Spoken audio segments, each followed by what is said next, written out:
Good afternoon and welcome back to live streaming coverage of the Stu Sells Toronto Tankard.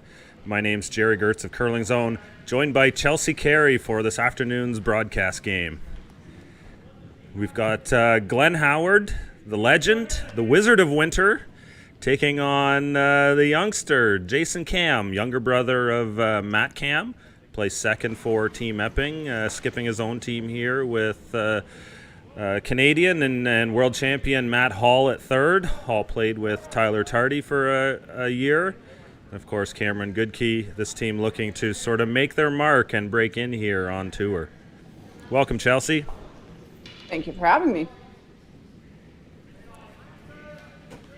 So looking forward to a solid game here. We've got Team Howard on the ice, Tim March at lead, Pat Jansen at second, replacing Matt Camm. No, that was Team Epping. Man, my brain is fried right now. Pat Jansen did used to play with Tim and Team Howard back a few years ago. But of course, at second, we have David Mathers. At third, Scott Howard and skipper Glenn. Total brain fart there. Just working way too hard. So getting into a good start here in the first end. Team Camm won the draw to the button for Hammer. A little bit of a wrinkle in the draw to the button here. The teams only can play on their half of the sheet in the pregame draw to the button. The rock stays in play for measurement. So, of course, you need to try and tease that center line, get as close to the pin as possible without going over. And you can't touch the center line? Is that the rule? You cannot touch the center line. Right. So, yeah. So you always err on the side of caution. If you only get to full four on the T line on the wide side, you're probably not doing too bad. But it's, I actually really like it. It's an interesting take.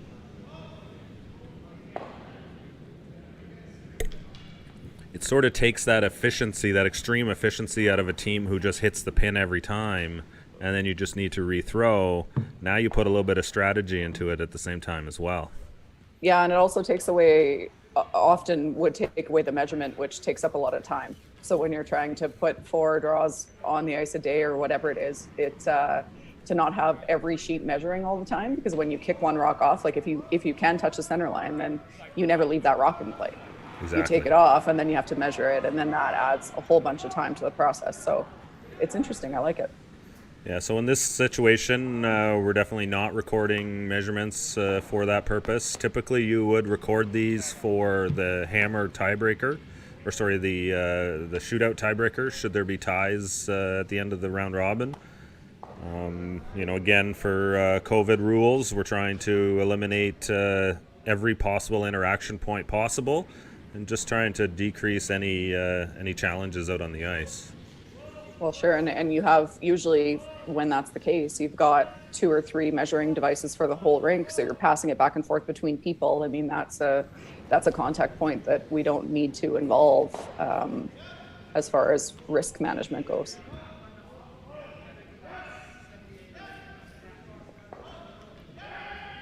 So the rollout there from Team Howard. Center guard up right now. Team Camm is going to use it. Draw around. See if they can set up their 2 here in the first end. Cameron Goodkey throwing second stones for Team Camm.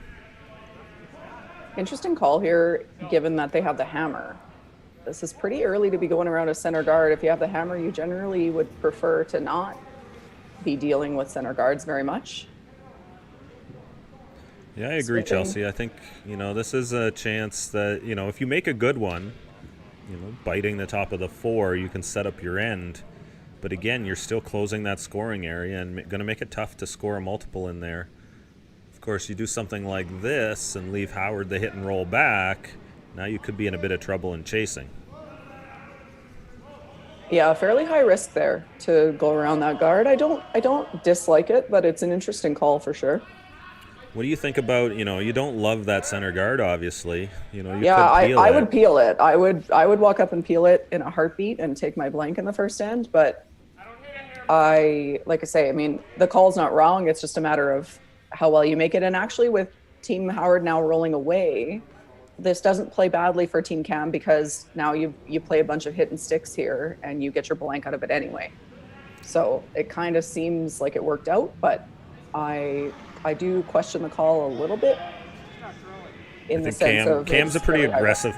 Yeah, Cam's a pretty aggressive player and likes to go. But I've got another idea that sort of still plays into that aggression a little bit, but follows the same thinking you have.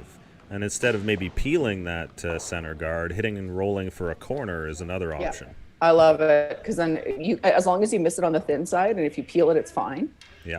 So make sure you roll somewhere, and if you roll to a corner, it's great. Then they might peel it, then you still get your blank, or they might throw a center, but you bring stuff back into play. I would definitely consider that if it were me.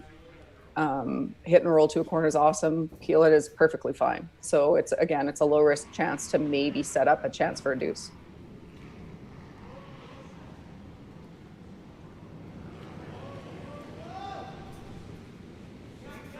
Scott Howard throwing third stones for his father, Glenn.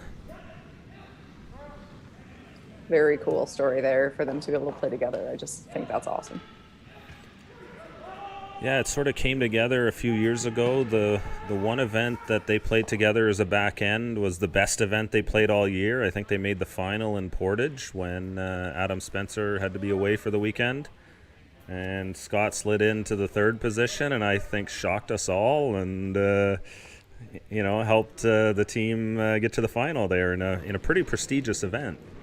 Absolutely. Portage is a great event. They do a great job. The ice is awesome and they've got it figured out. So that's one that's elite for sure. And anybody who wins there is playing really well. It's borderline arena ice conditions usually when I've been there. So that was a huge one. And I do remember watching that and it was awesome. And, watching, like having grown up watching my dad, to see Scott be able to play with Glenn is just a really cool thing to me.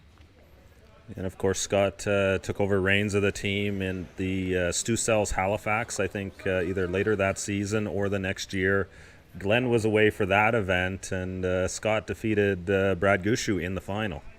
I remember that, too. It's impressive. You can't take anything away from what Scott's done especially since he started playing with Glenn and then, taking over the team at certain points and winning. Against really tough top-level opponents, it's impressive. I think sometimes maybe a little bit of boredom was creeping into the lead game, and sometimes that can be tough to stay focused under that situation.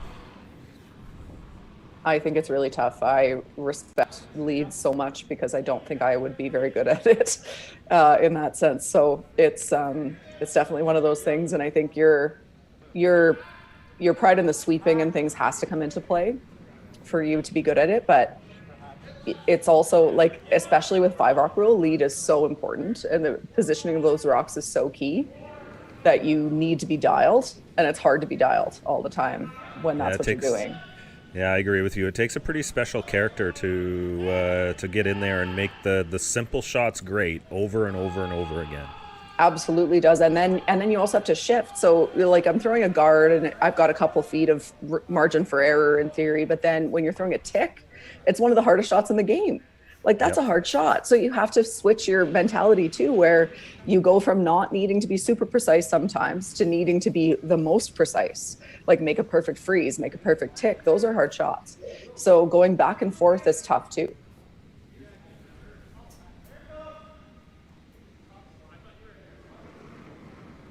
First of the two skip stones here for Jason Camm.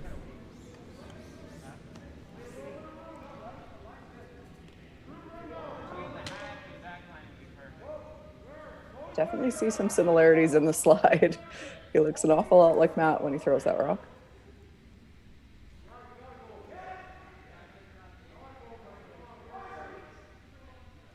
Switching here to try to get this to curl. It's a couple down that spot that Team Camm has been caught. Yeah, it seems like it's fairly straight there. The weight was close to perfect. They swept it a bit, not to get it to go further, but to try to get it to curl a little bit, and it still hangs open here. And unfortunately for Team Camm, Glenn Howard is one of the best to ever play the game at this kind of soft weight shot.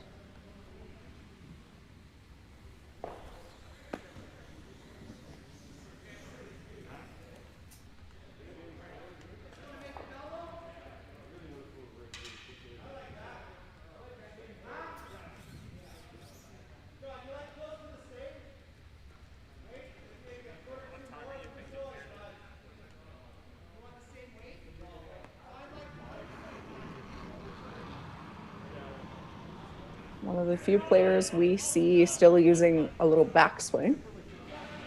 Pretty rare these days.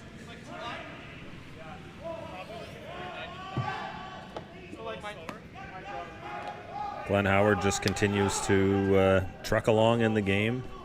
It's certainly pretty amazing to see what he's been able to continue doing. You know, for so long, one of the best skips in the game, him and Kevin Martin, that was sort of a 1A, 1B kind of battle over and over and over again. But even still, you know, that was 10 years ago at the height of that almost, and Glenn is still amongst the top teams in the world. Yeah, we call him the Wizard of Winter. He's the wizard in a number of ways. He's ageless in the game. It's incredible to watch what he's still been able to do. And the fact that he still has passion for it, honestly, is as much of the amazement for me as the actual skill level, because he's just been doing it for so long. And to continue to have that fire that he still has is incredible. So last stone of the first end here. Looks like Camm's going to throw some sort of soft weight shot. I wonder if he can get to the inside, get that red stone, pass the red one in the back 12, and try and score 2 here. I do think it's there for 2. I think he's throwing it with like a hack weight maybe. Soft weight takeout, try to anywhere across the face. 7/8 on the inside, I think you're good.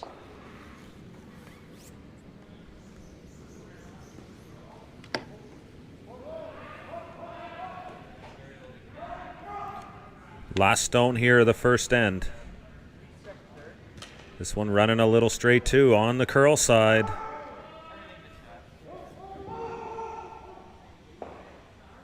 Chip it by the other way and just gets it. That is a greasy deuce. I think he was definitely trying to get the curl across the face there, I believe. We're not 100% sure. We can't quite hear what's going on. But Jason Camm comes away with 2 in the first end. Grabs the early lead here in the Stu Sells Toronto Tankard. This is draw 4, streaming from the KW Granite Club.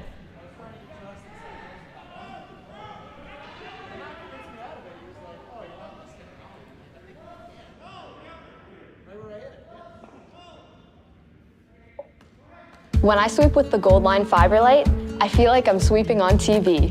That's life. More surface area, better results. It's that easy. It's that easy. You need to sweep for weight. You need to sweep with this. Now, every time I curl, people ask me, what are you sweeping with? What are you sweeping with? What are you sweeping with? It's a Gold Line. It's a Gold Line. It's a Gold Line. It's a Gold Line. And it's the choice of champions. Firehouse Subs has so many delicious quality subs. There's something for everyone. But the one that started it all more than 25 years ago was the Hook and Ladder. Piping hot and piled high with freshly sliced smoked turkey breast, honey ham, melted Monterey Jack, and loaded with the freshest toppings on a toasted roll. Try the Hook and Ladder today to find out why everyone keeps coming back again and again. The Hook and Ladder. One bite and you'll be hooked. Visit firehousesubs.ca to order online.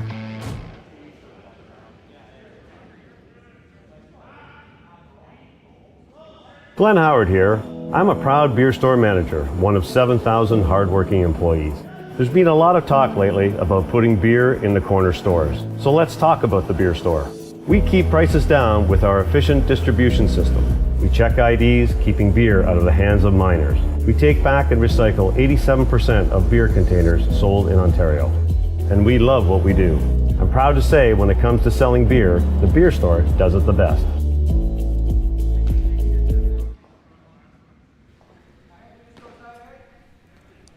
Back here, second end. Team Howard will get the hammer. Camm sneaking away with 2 there in the first end.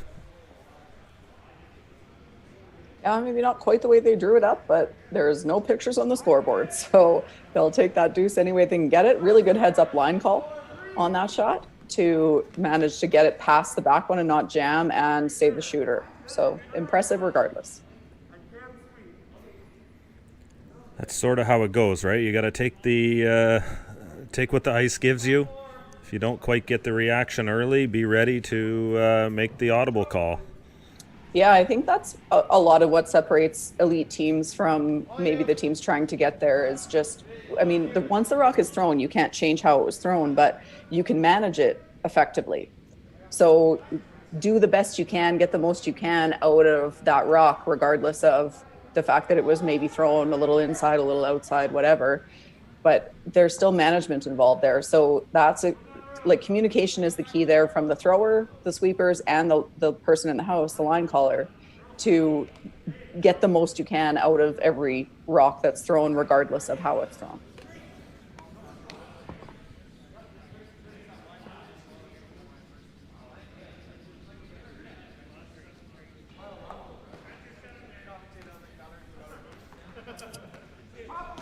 So Camm goes in, corner goes up, center guard in front of it. Unfortunately, that rock underneath the center guard was a little too deep, and now Howard has a nice angle in there. Really nice little freeze tap there by Team Howard. So pressure on Team Camm here to try to come down to the face of it again and shrink that scoring area.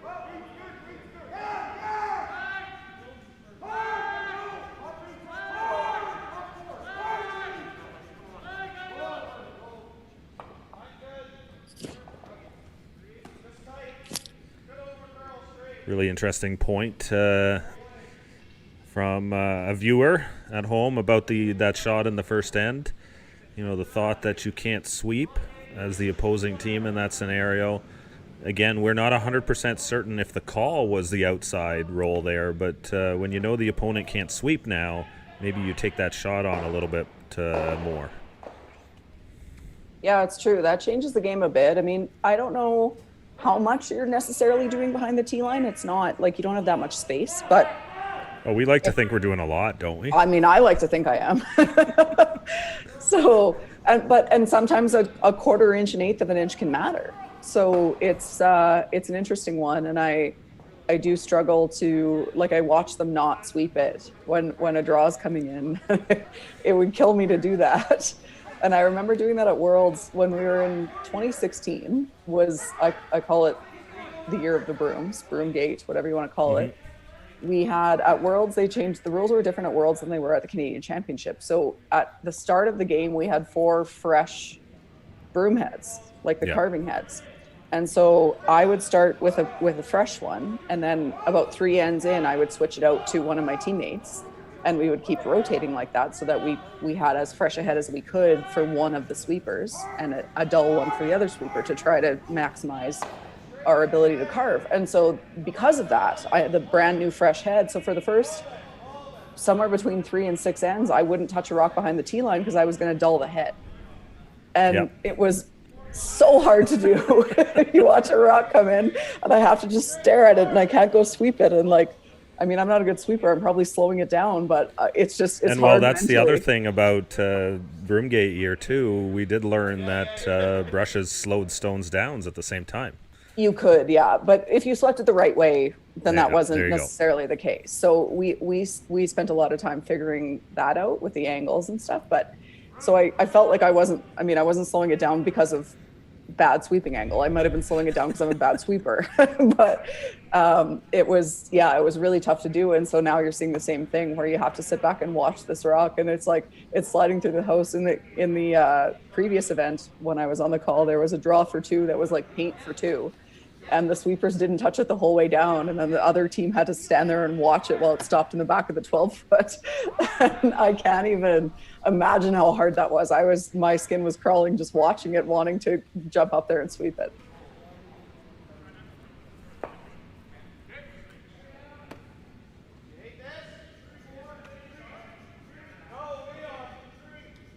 Important shot here for Matt Hall. I had forgotten about Matt's Canadian Championship, World Championship win with Tyler Tardy last weekend. I know Matt had skipped a team in Ontario the year before, and then in his last year at juniors, he made the trip out to BC and moved out there to join up with Tardy. Hard not to want to play with Tyler Tardy in juniors. His resume is incredible. Yeah, the opportunity to play. He is going to be a good one down the line as long as this is something he's interested in continuing to do. And it really seems like he's a curling nerd. He absolutely loves the sport. He's the real deal for sure. And listening to him talk about it, like watching somebody play curling is one thing, like watching an actual game and judging their skills based on that. But listening to them talk about it, to your point, makes you kind of understand where they're at with it, as far as like he's just a student of the game, and it's so impressive.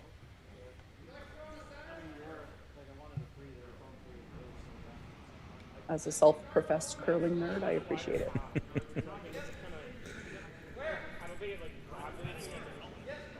So a little bit of discussion here as to shot to call for Team Howard. Everything looks pretty good for them right now. Yeah, angles are for sure in favor of Team Howard right now. They're just trying to figure out where to go without, they don't want to set up some sort of combination or an opportunity for Team Camm to take this multiple score end away from them, because right now it certainly looks like they're set up to score more than one.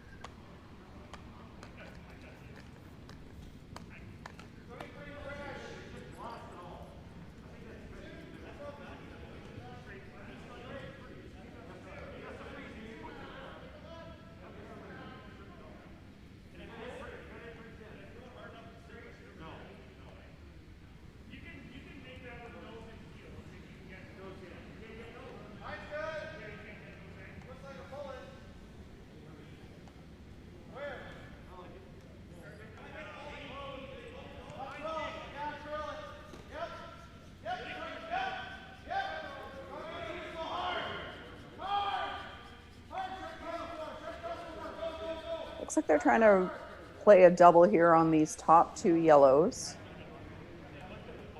Won't stick the shooter, but it doesn't really matter because their rock is buried. So just get these two out of there so there's no angles for Team Camm to promote one of those yellow rocks onto shot rock here. Yeah, that was the situation. They certainly had a discussion around whether they wanted to remove those lock stones, because being locked there, this does open the door here now for Camm to come down again.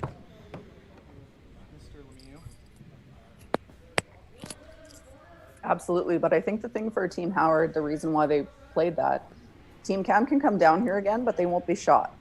So there is still a draw for Glenn Howard. It's not an easy draw, but it's Glenn Howard. So I like his chances.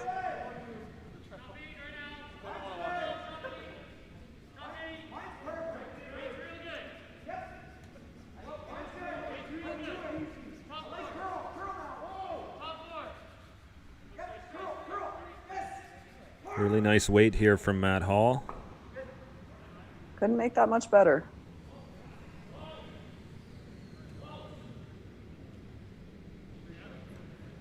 So they were certainly going for the being buried freeze here, but I wonder if it would have been better to be on the other side, corner frozen on the inside.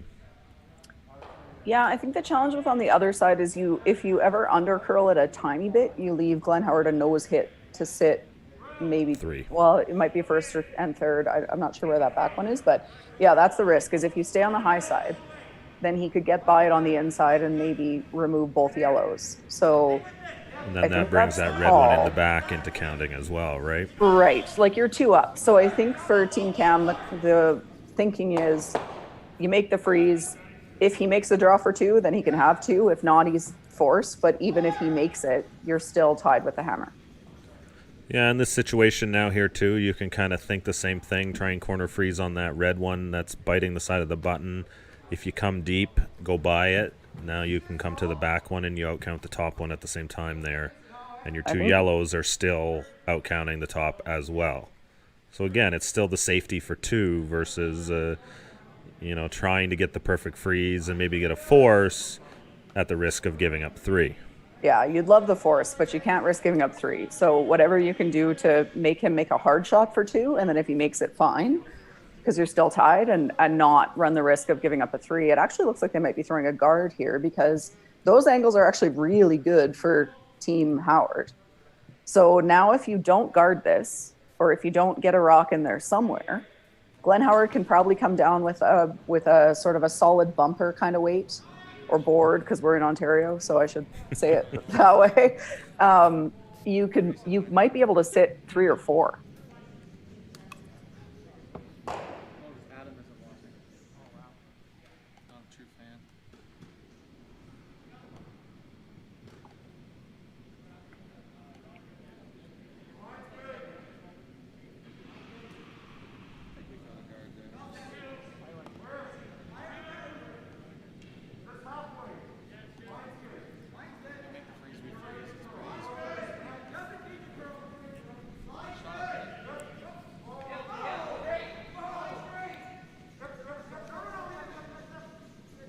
Gets that guard into a pretty good place there.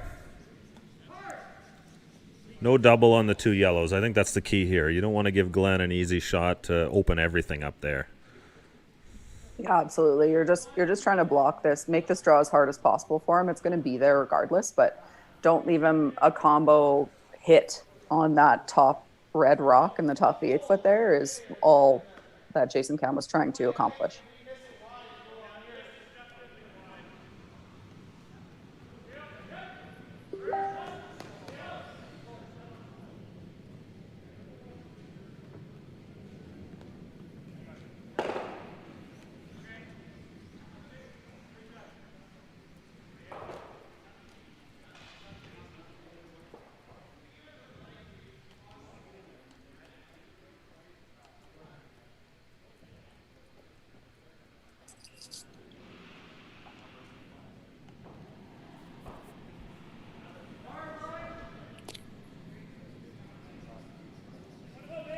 So now here for Glenn, chance to draw another one around.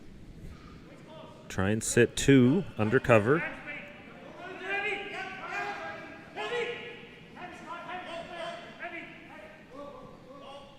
Calling out heavy here, don't want to be too deep.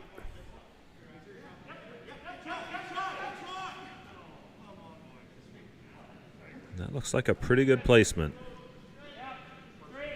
Oh, definitely not heavy. Could have actually probably gone another couple inches and been good, but I think it's pretty good where it is too. Yeah, that might have been coming from another sheet. We do have ambient noise out there from our cameras. I think that placement is absolutely perfect. Glenn can actually come down with a little bit of weight, hit that stone, and maybe count 3. So Cam's going to have to put up another blocker here. He's got to throw a guard here and try to take that away, which probably leaves Glenn like a quiet angle raise tap on that corner guard, which is a very hard shot. So again, if you're Team Camm here, you're not that upset to give up 2 because it leaves you tied with the hammer. You'd prefer not to give up 3 if you could avoid it.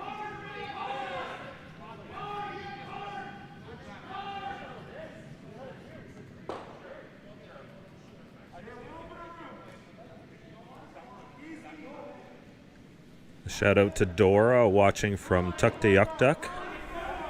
Wow, that's cool.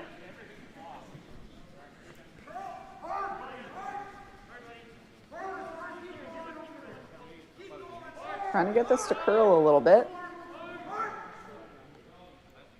There's still a hole there, but you might have to throw a little bit of weight to try to make a shot for 3.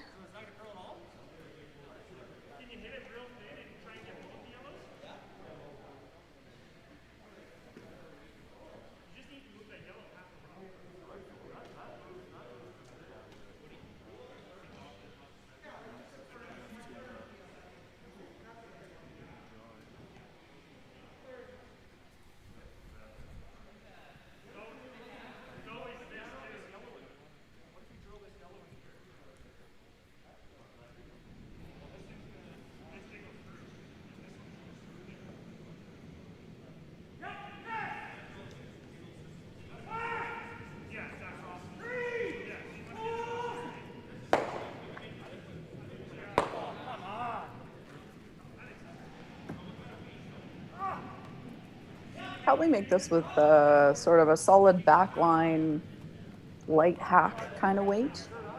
Hit almost half of that rock. That, I mean, it's mostly buried, but with that soft weight, you could probably get to it. You got to roll your shooter a rock or so at least.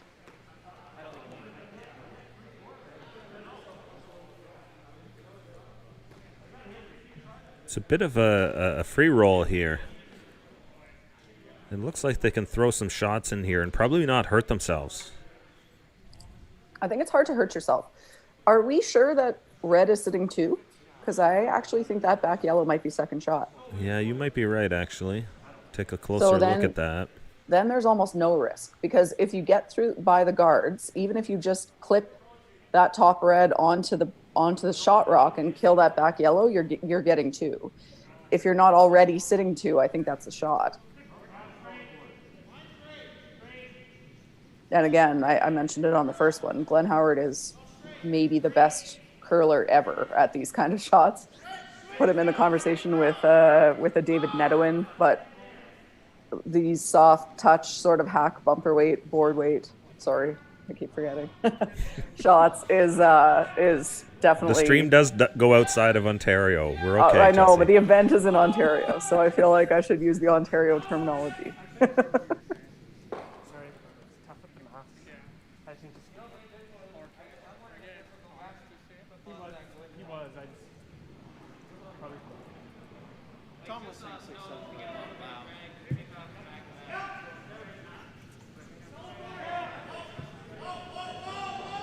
If he gets by this guard, I think he's got the shot made. Oh, curling a little bit. Makes it for 2. Yeah, if you throw a whistler down there, you might have been able to get that other yellow one moving a little bit too. But, accuracy to get through. Make sure you get the 2 there, and we're all tied up at 2, after 2. We'll be right back after these short messages.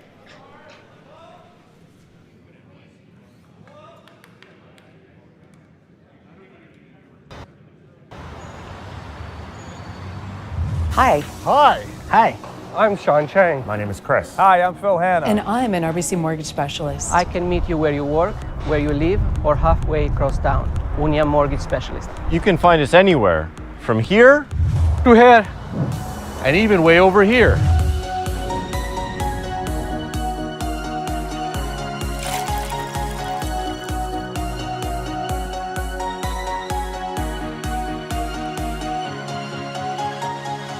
But what is a Mortgage specialist. And what does a mortgage specialist do? What does a mortgage specialist do? What does a mortgage specialist do? Well, to start, we understand our communities. Whether you live in Little Portugal Or run and operate a store in Bloor West Village. We want to understand you. We take the time to get to know each and every one of our clients. Because we all have unique circumstances. And we would love to get to know yours. So, let's meet at your closest branch. Or maybe over a cup of coffee. So we can understand what matters to you. We're here to support you. And we never, Ever. leave our clients behind. Whether you're buying your first home Or your fifth. Or even when you're looking to build your dream home. We bring our deep understanding of the real estate landscape and our communities. Together, under the one team of RBC. para melhor atender você. Because our goal is to help you achieve yours. Our goal is to help you achieve yours. And we'll work tirelessly to make your dream home a reality. To make your dream home a reality. Your goals and dreams deserve an expert. Come and see an RBC mortgage specialist today, where we won't leave a client behind.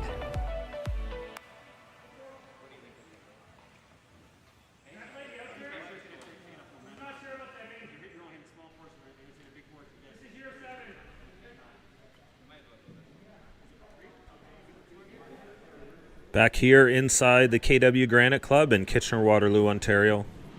My name's Jerry Gertz of Curling Zone. Joined by Chelsea Carey, skip of Team Carey for many, many years. You've been grinding out this game for a number of years, but still, you were saying 36 years old. Couple more Olympic trials to go, hopefully, and you're a curling nerd. You obviously mentioned that earlier, and you just love the game and love playing the game. I do. It's I've always loved it from the time I was a kid. My dad always said I was crazy. He was playing at the level that I've been at the last few years, and yet in the summer when I would watch the Brier final VHS tape on repeat, instead of going outside, he thought there was something wrong with me. So I've always been a bit of a nerd about the game, and I love it, and I don't know what I would do without it in some way. It's one of those things, like at some point, even if I don't play anymore, I don't see myself ever not being involved in the game in some fashion.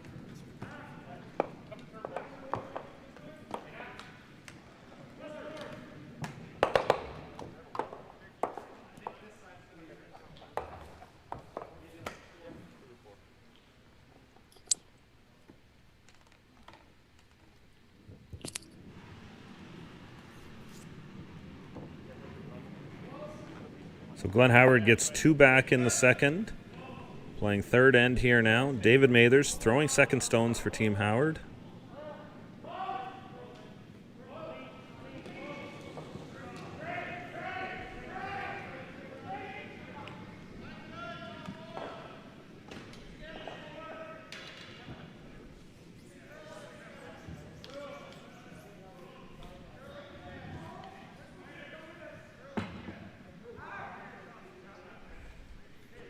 Obviously, the struggles of wearing a mask is certainly a challenge for these teams to adjust to. We've seen it in a number of other sports as well, where baseball players have continued to wear masks in play in a lot of contact spaces. Curlers here are mandated to wear masks throughout the game here.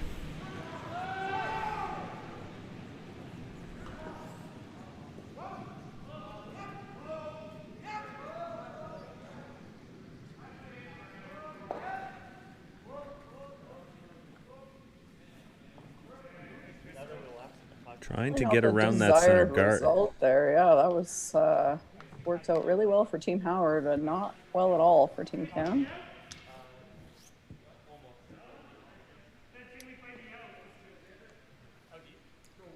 I think what we're seeing is a little bit of struggles reading the ice. The sheet does react a little bit differently to last weekend. So, I know both these teams are going to be coming on to this game with past information. So, you're seeing teams not getting the curl off the other side as much as they were, like towards the aisleway. And, of course, it seems to be curling a little bit more away from the aisleway when you get it far enough inside. So that one there wrecking on the center and actually tapping it straight back in.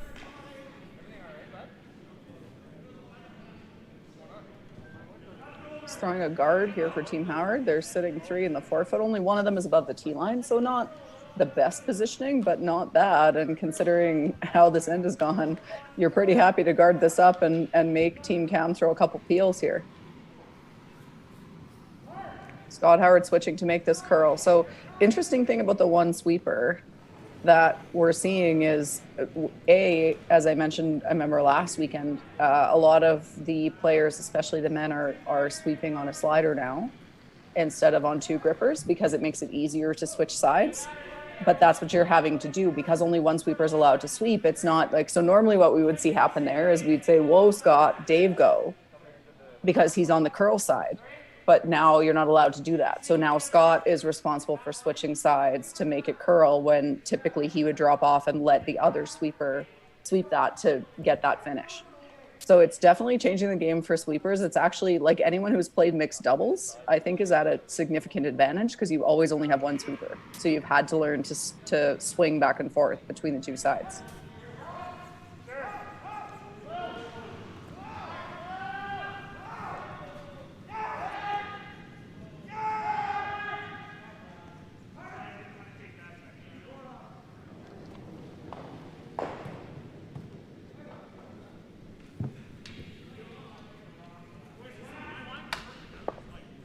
Trying to do a little bit of cleanup there.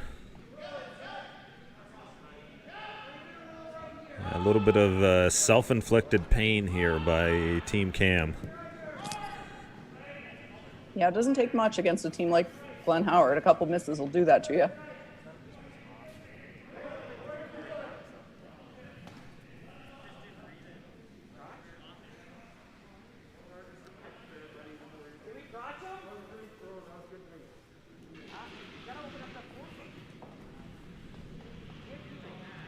Another guard here for Scott Howard comes in a little bit deep, so there's a chance to run this back and kill probably at least 3 reds.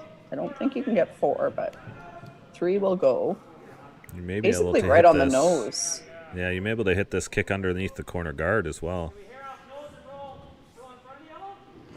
Yeah, the challenge with the shade high is I think you stick the first rock you hit behind the center. Just trying to move some red rocks if you're Team Camm. Open up that scoring area a little bit. A little too thin. That's that straight side we talked about as well. That just getting by the guard, that would have been absolute disaster if they wrecked on their own corner. Yeah, I thought he was going to, actually. I'm surprised that got by, but it would have, to your point, yeah, been just horrible. I mean, it's not good anyway, but at least you killed the 1 red.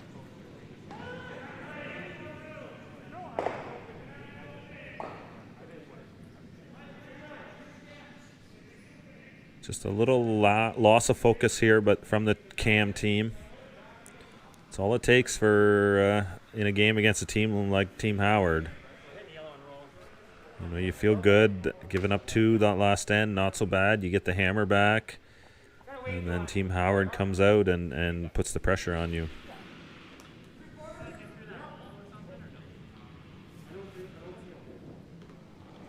Bit of a dual-purpose shot here.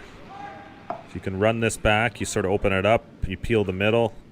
But ideally, you want to nut this right back onto the reds in the rings. Yeah, you need to make some noise on those reds because otherwise your chances to score are low. So the peel is the primary focus, but yeah, had to kill 1. That, unfortunately for them, that's not the one they wanted to kill. The most dangerous rock is this one that's just above the T line on the side of the button there, the top red. Would have liked to have run that onto that, hit it just a hair too thick.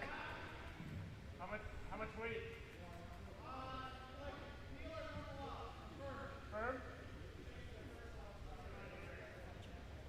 There's nothing better as a skip than throwing guards like this for Glenn Howard.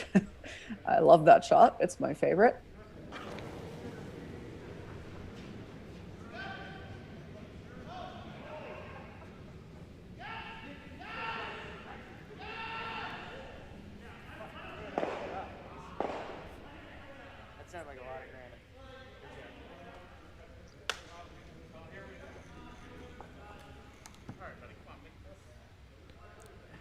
So again, see if Team Howard can find that draw/guard. You're kind of looking for a rock just to put it in the way here. Yeah, the nice thing for Glenn on this is there's a lot of margin for error. You can be high, you can be deep. As long as the line's close, that's all that really matters with this shot. And considering that he's Glenn Howard, I like his chances of getting the line close.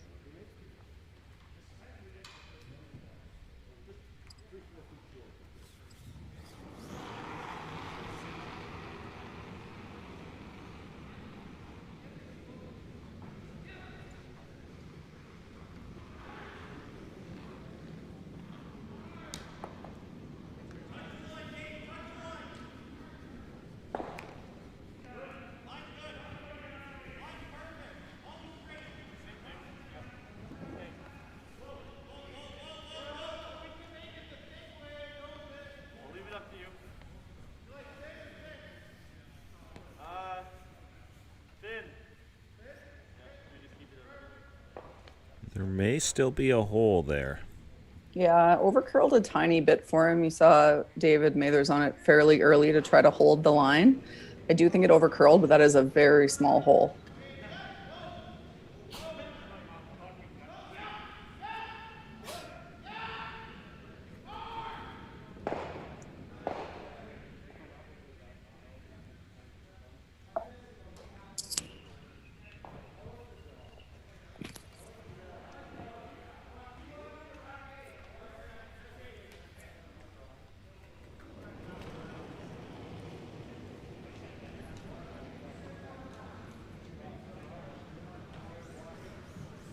Jason Camm eyeing up that shot.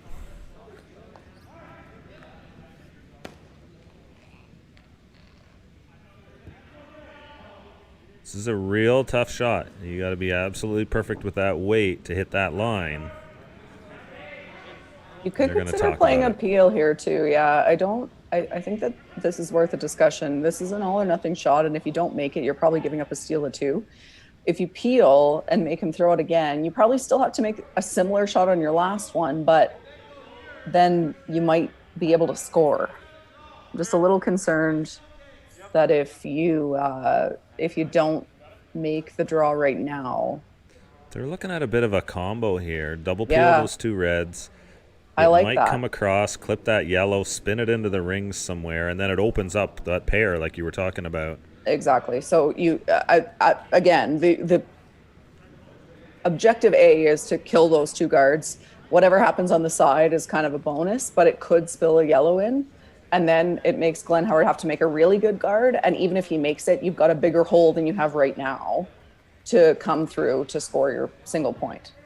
I think the double peel makes a lot of sense to me. Yeah, lots of skipping experience on this team. Cameron Goodkey skipped his own team on the Ontario Tour last season. Of course, Matt Hall, longtime skip as well. So, yeah, it's lots of ideas on this team, for sure. Which can be good or bad, depending on how you manage it. Yeah, I think that's a good way to do it, right? You know, you have that discussion, you go take a look, and then you settle on the shot that you're going to throw as a team. As long as everyone commits to the shot at the end of the discussion, it's the best case scenario.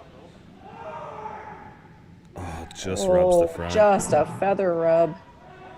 If that got by, it would have been perfect. As it turns out, unfortunately for them, it's 3rd shot. So not a great result there, but so close to perfection. The fact it is frozen on the front, it might be able to get both reds if you can run a stone onto it. It's real close. Definitely gets both reds, I think, if you can run something onto it, unless it's coming from the boards on the right-hand side from the hack.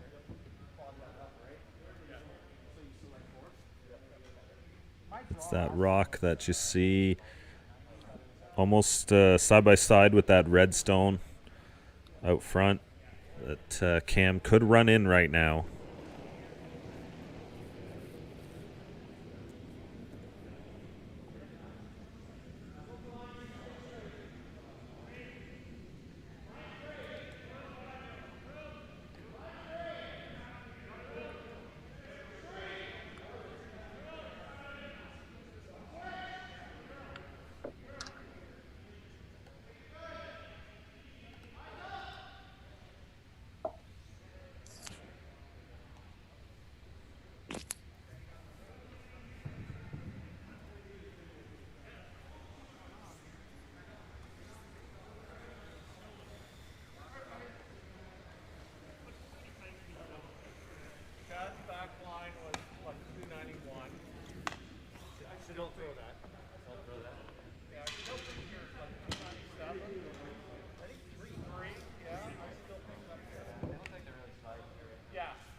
Two to come here in the 3rd. Glenn Howard with his last.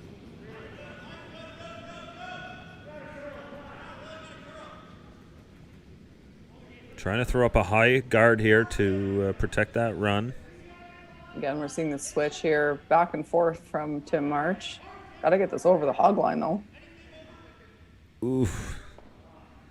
Just enough? No. No, not quite.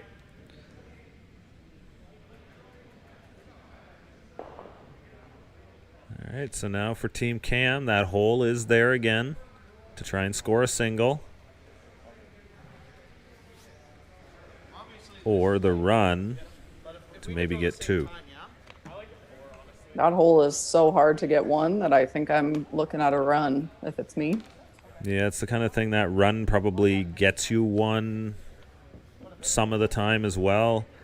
Also, there's a good chance it limits it to 1 as well, a steal of 1 a lot of times too. If you're going to throw a hard shot for multiple points. You know, there you go. Like they're both hard. So you're going through the hole. It's hard. So your chances of making that, I'm making up numbers, but say my chances of making that are 40%. Well, my chances of making the run are 30 or 35. But to your point, might get one out of the run, and even if I don't, it's a chance for two. I think it's worth it. I like the run here.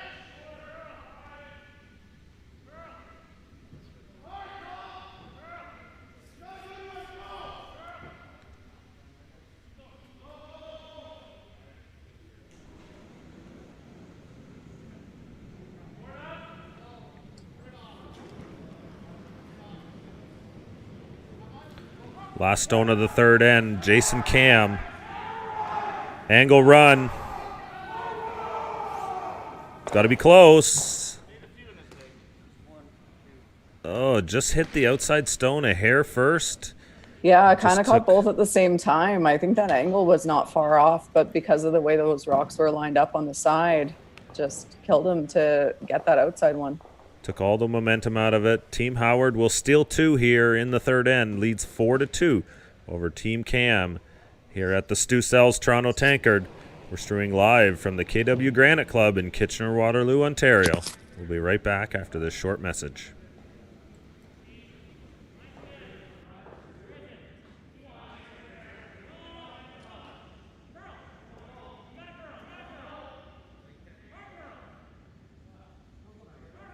Hey guys, we are here at the summit at King and Bathurst, and this condo complex is crazy. Look, it's got an outdoor pool, it's got 2 barbecues, has an indoor pool, full gym, yoga, workout room. This is truly like being at Club Med. Now, we're bringing this amazing 1-bedroom and den condo unit to market, brand new wood floor, brand new gorgeous kitchen, brand new bathroom, open concept. This building was built about 30 years ago. When they built these condos, they built them for living. So we're almost 700 square feet of open space, floor to ceiling glass, so much room, closets, storage. This is an amazing unit. So go to stusells.ca, look at all these pictures, see the video, and then call me Stu and come for your personal tour.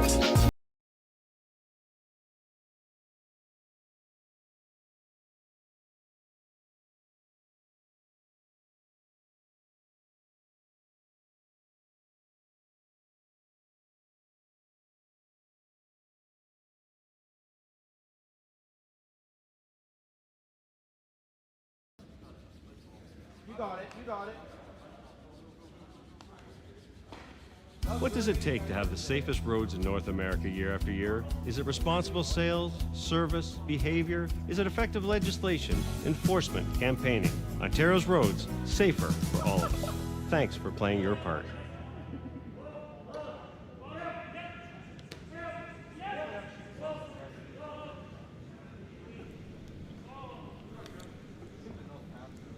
Back here, steal a 2 for Team Howard. They come away with a little trickery there. Yeah, a couple opportunities for Team Camm. They weren't easy, but they were there, and unfortunately just didn't quite work out for them. I think, like I say, the angle was probably pretty close on his last shot, but had to hit the guard, the yellow guard first, and didn't, unfortunately.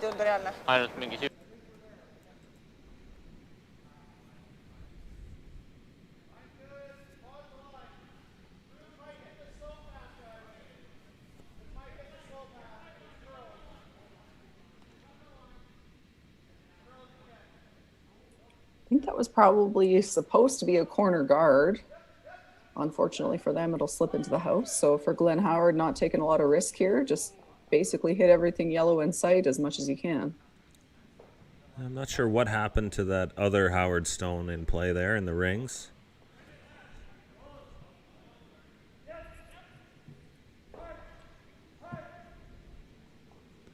Unless that was 2 corner guards into the rings and both were hit. Very possible. Yeah, I wondered that as well.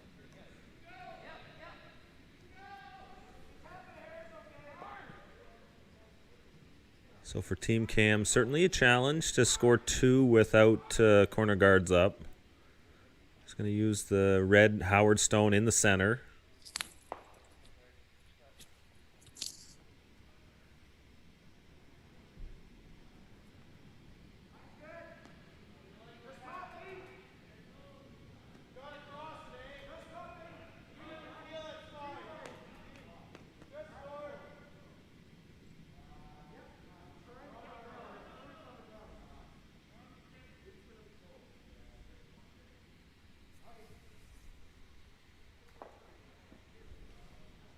Weight wasn't far off there. You want to freeze tap. You can't be light if you're Team Camm. So I'm not sure if it was a little more weight than they wanted or a little more ice, but either way, it ends up just a little bit on the high side and leaves Team Howard an opportunity to maybe get to the nose or get a little inside here and put the pressure on big time.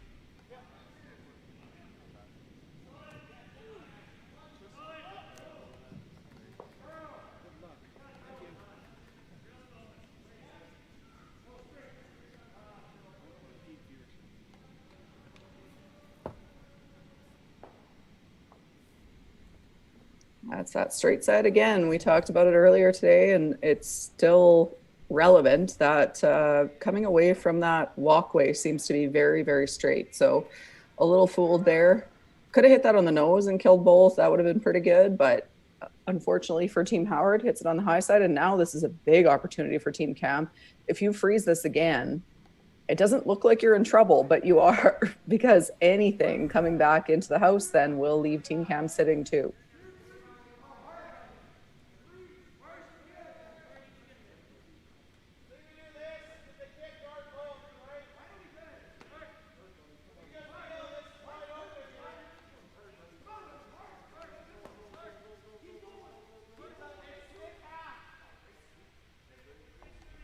Great sweep there. That didn't look to me like it was going to get there at all, but fantastic sweeping. And now all of a sudden Team Howard's in trouble.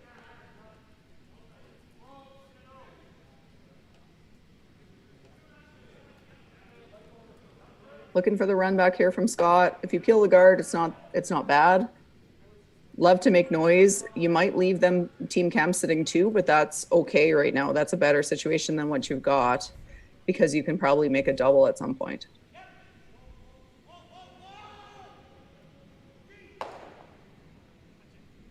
Ooh. And again. Worst case scenario. Leaves the guard up, guarding the pile. Camm can come down, throw another one on top. Yeah, so now the question is for Team Camm, do you freeze again or do you make a play right now? You can probably play this with like a backline weight and move some stuff around. Or you can just play a straight freeze. Yeah, you do have that other redstone that's on the tee line there. If you were to come down with hack weight, maybe hit a quarter of that yellow, roll, try and roll frozen to that other red one, kind of use it, make it as a double. That's my first thought, to be honest, is to play like a backline weight and try to move the red that's shot rock right now back a bit and roll your shooter towards that one. I don't think you'll ever end up frozen, but at least roll it that way, but sit 3. Even if you only sit 2, it's still pretty good and loosen up that freeze. The risk is that you might leave a combo, a double or a triple. Yeah, the key to this shot is the roll. You got to keep the roll on an angle so that the hit and roll back to the middle will jam on the red. Yeah, you don't want to roll more than probably 2 feet, 3 feet max. Yep. You set that angle up there, it gives you the chance, then you can come off your own yellow later. It'll jam on the red on the outside and stay in play. Maybe create some sort of a combo should Howard make a good shot in the middle. Yeah, you give yourself a potential in-off for a bunch.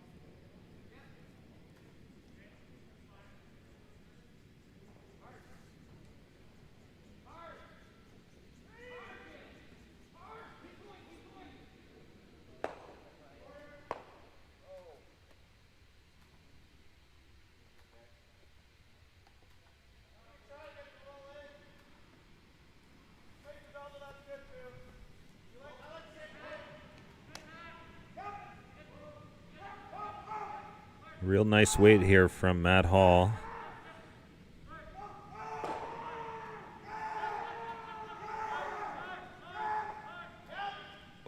Oh no. Just papers the top. Not quite enough to get to the red. If you papered that a hair more and redirected and kind of just bumped that side red out a little bit, it still would be a pretty good shot. But as it turns out, doesn't help you much at all. That being said, Team Howard is still in trouble here. Yeah, those yellow stones are going nowhere. No, never. They're both staying there always. So for Glenn Howard trying to figure out a way to maybe hook a couple guards, like come around this a bit or stay higher of it, but keep the angle so that you can't run either one of them in to that yellow combo.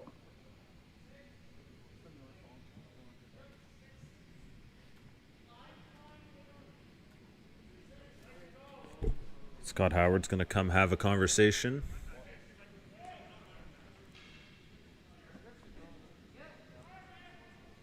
Yeah, that's my first thought, is right where Scott's broom is right now.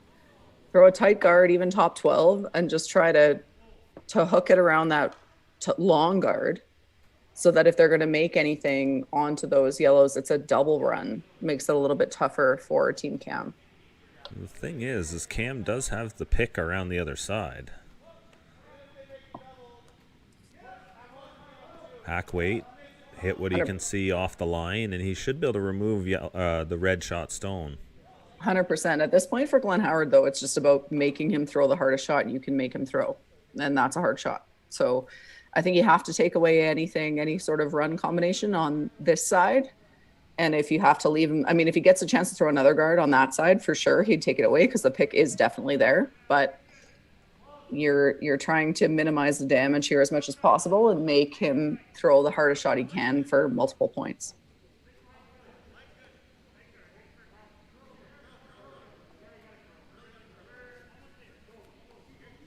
Switching to make this curl again. I think that's pretty good. The only challenge here now is that for Team Howard is that this double peel that Jason Camm is going to throw right now probably runs into that pile in the middle. The good news is you also probably lose both guards. So then Team Howard might be able to make a double.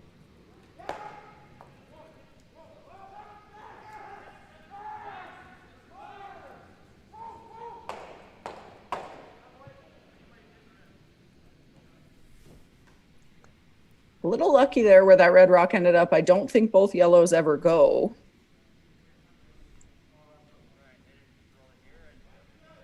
But you could kill one and set yourself up to kill the second one on the next shot, in theory.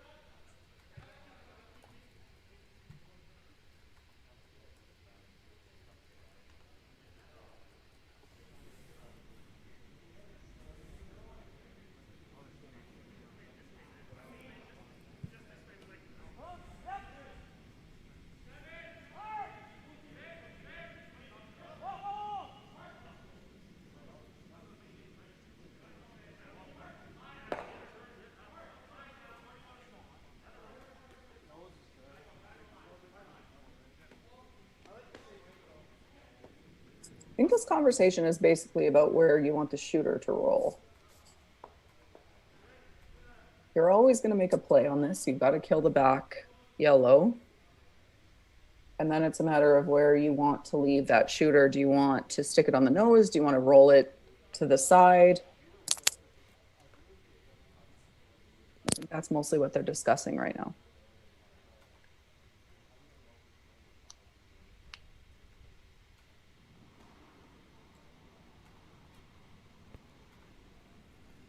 Just sort of fine-tuning the positioning of these stones.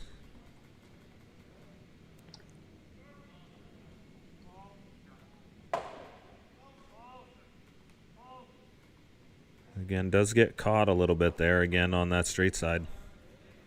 Yeah, I don't think that was the call. I think they were trying to get to at least closer to the nose, if not to the nose or across the face. Was a little bit unclear for us which roll they decided on, but definitely wasn't planning to roll out on the high side. That being said, it's still a pretty good shot. So for Jason Camm here, having to try to find a place to sit to and not leave a double, which I think if he hits us right on the nose or like just a shade on the inside, then I don't see a double. It will maybe leave Glenn Howard a hit and roll, but thoughts on just throwing a draw here, maybe into the back corner on the right side of the sheet? Yeah, I don't mind it. I think this is more a comfort level thing. I think the shot is one or the other. If you don't feel good about the speed to that wing, then you throw this. If you feel good about the speed, then I like the draw, because it's hard to hurt yourself. Get it in there somewhere, T-line-ish, even a little bit back is fine.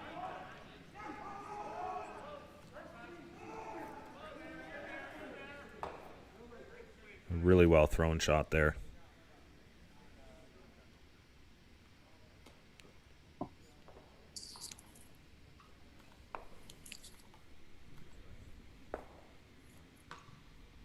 Mission accomplished. So for Glenn Howard, maybe try to roll underneath this and hope you get a miss. The unfortunate thing for him is that rolling underneath this almost anywhere, I think that little double run lines up perfectly. And it'll be hard not to give up a deuce. But again, you're up 2, so giving up a deuce isn't the worst thing in the world. I think at this point you have to kind of take your medicine, and if you get a miss, great. But if not, you're tied with the hammer playing 5. There are some spots too that run is tricky. You're going to have to throw some pretty good weight at it, and if you don't hit it quite perfect, you might lose your shooter as well. And we are on the straight side too, which seems to be fooling everybody right now.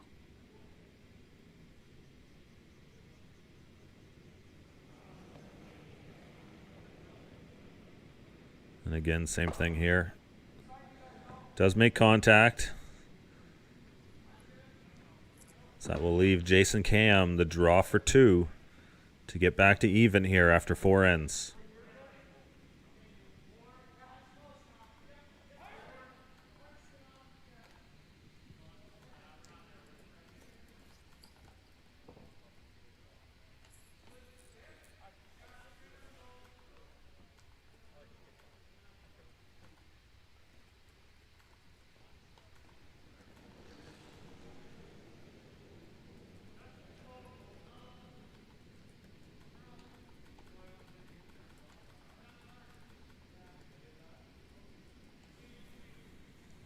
Final stone here, 4th end.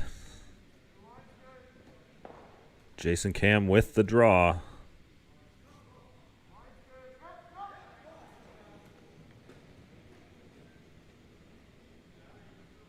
And they took the curling side here. Yeah, it's not going to get there. Nope. So that'll be a single point here for Jason Camm. Trails Glenn Howard 4-3 after 4 ends here at the Stu Sells Toronto Tankard. We'll be right back after this short break.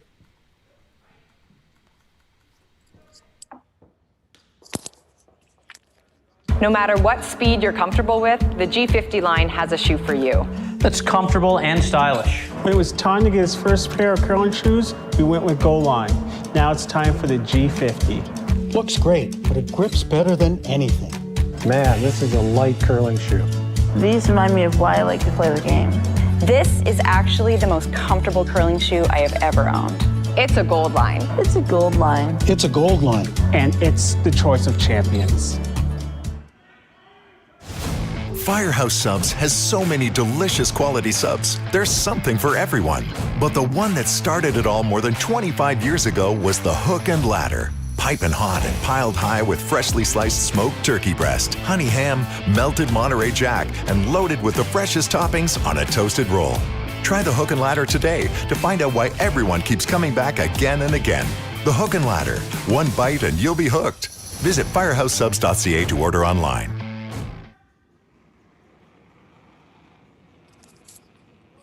Glenn Howard here. I'm a proud beer store manager, one of 7,000 hardworking employees. There's been a lot of talk lately about putting beer in the corner stores. So let's talk about the beer store. We keep prices down with our efficient distribution system. We check IDs, keeping beer out of the hands of minors. We take back and recycle 87% of beer containers sold in Ontario. And we love what we do. I'm proud to say when it comes to selling beer, the beer store does it the best.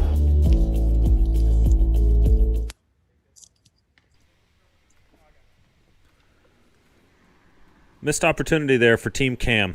You can't let those get away against a team like Glenn Howard. Absolutely. You're not going to get that many chances for deuces. And that was a fairly easy deuce, really. And, you know, you could question the choice of the turn, but they thought they knew the speed and they just didn't. A little fooled there with maybe the curly side versus the straight side, maybe a little slower. Hard to know, but regardless, a huge missed opportunity.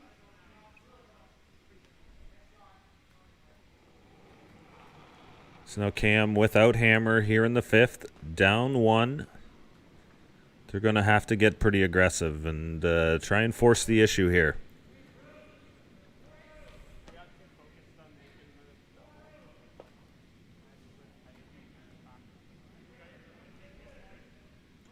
Tim March throwing lead stones for Team Howard.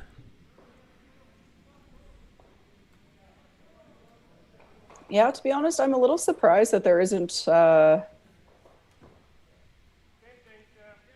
Team Camm needs another guard here. You want 2 centers in theory. This is sort of where the divide in the game is right now. When you look at the evolution of the calling and the tactics at the Grand Slam level, like I think you would see most Slam teams throw the double center here.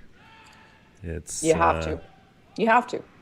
And I talked about it last week when we were watching one of the women's games, I think. When you're 1 down without, you're in more trouble than you think you are as far as your chances of actually winning that game. So you have to go aggressive earlier than teams go aggressive because you're not going to win that game. So if you give up a steal of 2 or 3, it's not going to change anything. You're going to lose anyway. So you have to throw 2 centers in that situation. I don't agree with that call. Some of that is just the evolution of the teams you play against as well. You know, the tactics are naturally going to evolve a little bit faster with the teams who essentially play the game full time.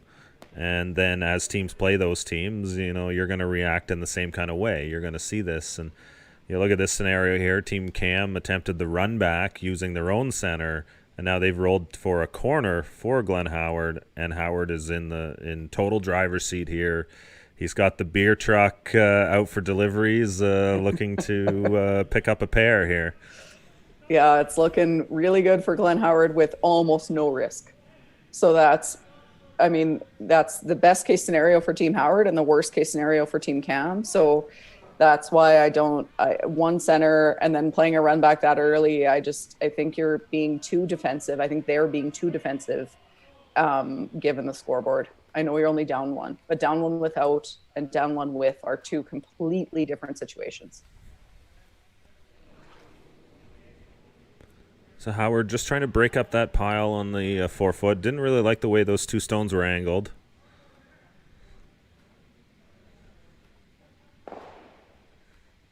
But still, no guards in play in the middle. It's going to take at least 2 stones to get those Howard rocks off the 4-foot there.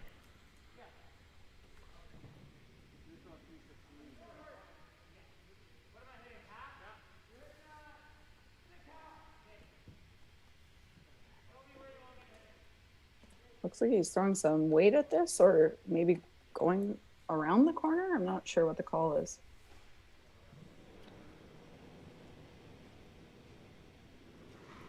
Oh, that's some weight. So he's trying to move multiple reds, but again, the reds are your friends right now. I know they're above the tee line, but you need something to freeze to. So that's as good as he could have made that shot. That's an awesome shot. File a correction there.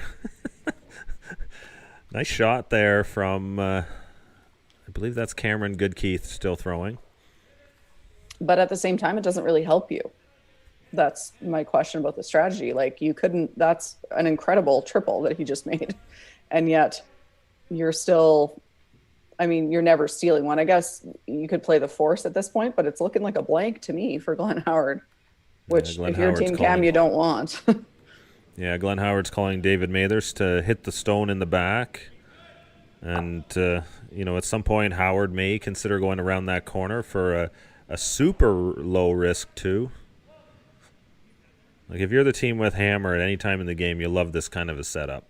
Absolutely. If I'm Team Howard, I'm super happy, which is why that was the best advice that was maybe ever given to me is before you call a shot, think about what the other team wants you to throw. And Glenn Howard would have wanted Jason Camm to throw that run back, to try those shots, because it's going to give him an open end, or it's going to leave him with 3 rocks around a center guard, and he's going to get an easy multiple score. So I'm not sold on the strategy for sure, but if he can get a force out of this somehow, if Camm can get a force out of this somehow, he's pretty happy, because you can get a 2 or a 3 back pretty easily with a 5 rock roll.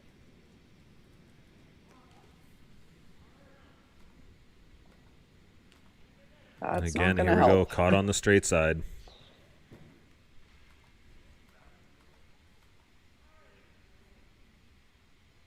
So now 0 risk for Glenn Howard. He's already sitting 1. Might as well go around this corner and try to get 2 or 3.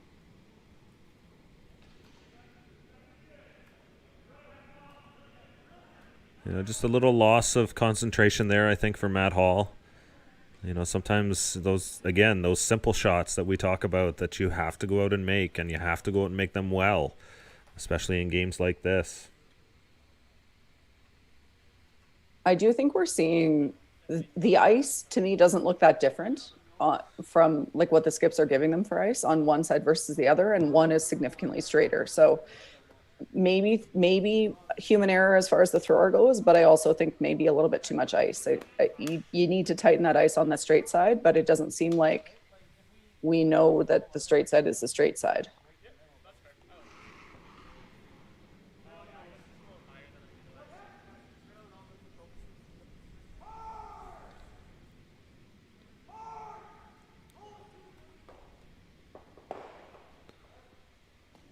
Hall looking for the flat hit and roll, trying to make that double. Does get partway over. That's a good start.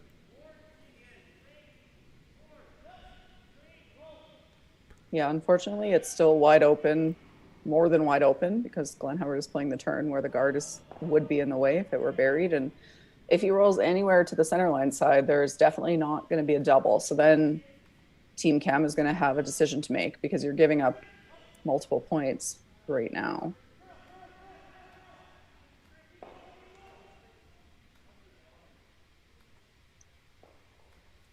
So again, another chance at that double. Oh, it's really flat now. Yeah, it's a real flat shot. These rocks don't quite have the splash that you might have at Grand Slams, Briars, Scotties. But Jason can throw this hard. It's there for sure. It's a hard double, but it's definitely there.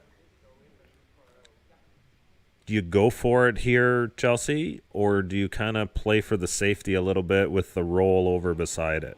2 to come.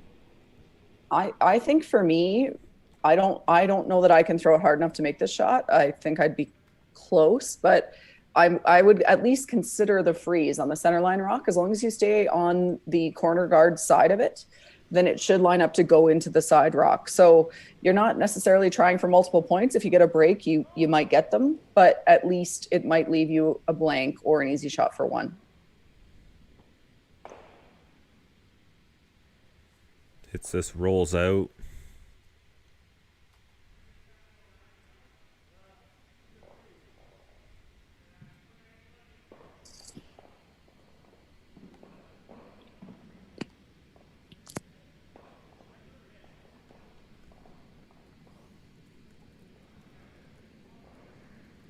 Unfortunately for Team Camm, that's the wrong side to miss that on. If you hit it a little bit too thick, if you're playing the double and you hit it a little too thick, you might get the roll and at least make Glenn throw something. Now he's got a no-risk shot to go to the other side to get 2, and worst case scenario, he has an easy shot for 1 anyway. So no risk here for Glenn Howard. Split the rings. It's as if he's trying to entice Camm into the freeze by going so wide here. He does make it possible for Camm to throw the freeze and sit shot on the back stone. Yeah, you're right. But if I'm Glenn, I don't hate that, because if he doesn't make it, I get 3. Exactly. And if he does make it, I still get 1, which isn't bad. Yeah, it's sort of that thing. And making that perfect freeze on this ice is always a challenge. Draw weight in early season events is not always the easiest thing. So again, same thing here. This ends up just outside the back of the 8. So he could make that freeze, to your point. He could make that freeze right now, but you're risking giving up 3 then. So it's a matter of your tolerance for that risk. Again, down 1 without.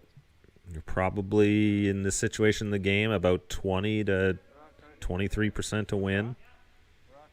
Yeah, giving up 2 here is pretty bad if you're Team Camm. So certainly worth at least considering playing a higher risk shot to maybe get a force out of it. Yeah, getting that force kind of keeps your chance of winning the game about the same. Giving up the 2, you start pushing into single-digit win rates. And obviously 3, it's pretty close to done.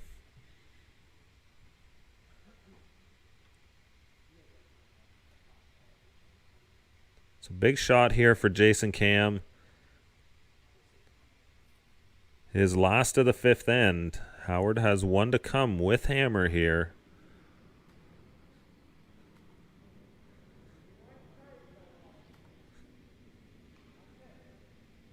Freezing for his life.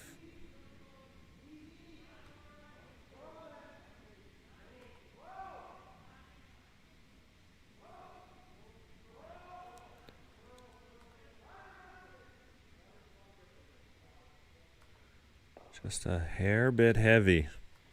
And there's the mistake, it looks like. Yeah, good backline hack weight shot here for Glenn Howard. Again, I've mentioned it several times. He is one of the best there ever has been at this. And I don't love my life if I'm Jason Camm right now. Yeah, he was, 2 feet heavy maybe? If that, yeah. If he's down that, even if it curls a little bit more. He gets closer to the nose. It stays. Yeah, the there weight's okay. backing. The weight's okay with different ice, or you needed less weight for the icy chook. It's one of those tweeners. So close from perfect, but of course now Glenn Howard, chance to come down with a similar kind of weight, get it on the nose, and score 3 here. Unfortunately for Team Camm, you don't even have to be on the nose. You could probably hit this half a rock high and be okay.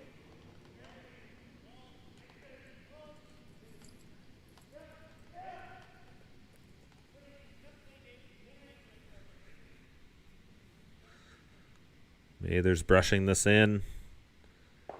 Makes it go away. There's 3 for Team Howard. They'll head to the 6th end with a 7-3 lead over Jason Camm. We're streaming live from the KW Granite Club in Kitchener-Waterloo, Ontario. This is the Stu Sells Toronto Tankard.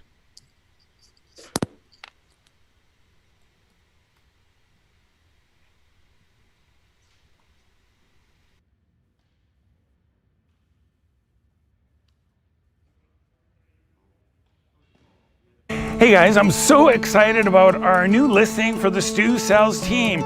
We are in our home turf, the Junction, and we are bringing this phenomenal semi to market. It's a corner lot with a huge side yard. It's got 3 bedrooms up, 1 bedroom in the basement, 2 full bathrooms, spectacular brand new hardwood floors, gorgeous kitchen, brand new 2-piece on the main floor, full finished rec room. You can have a family room, home office, above grade windows, nice and bright, separate entrance at the back. This home is awesome. We also have parking in the back. But look, we're in the Junction. The Sweet Potato is just right there. All the stores, funky shops in the Junction. And now with Cafe TO, they've all gone out in the streets with really cool patios. So you can go to Noto's patio and have Italian. You can go to the Alpines patio and get some great food. And everything's walking distance. And also, don't forget to give us a call if you want your Stu Says Slow Down sign. Stay safe and scrub your hands and support our frontline workers. So go to stusells.ca. You can see all the photos, the video, and then give me Stu a call and come for a personal tour. Is it responsible sales? What does it take to have the safest roads in North America year after year? Is it responsible sales, service, behavior? Is it effective legislation, enforcement, campaigning? Ontario's roads, safer for all of us. Thanks for playing your part.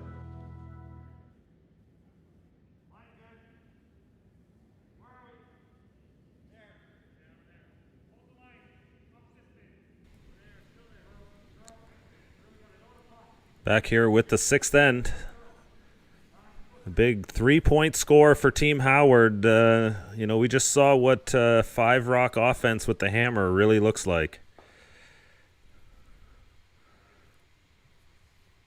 Yeah, that's a challenge, and it could go the other way with 1 or 2 really precise shots for Team Camm as well, and that's the part that's tough. Is you can definitely generate some offense, but because you have to take so much risk to do it with the 5-rock roll, you run yourself into a situation where if you kind of half miss 1 or 2, then all of a sudden you're giving up a big end.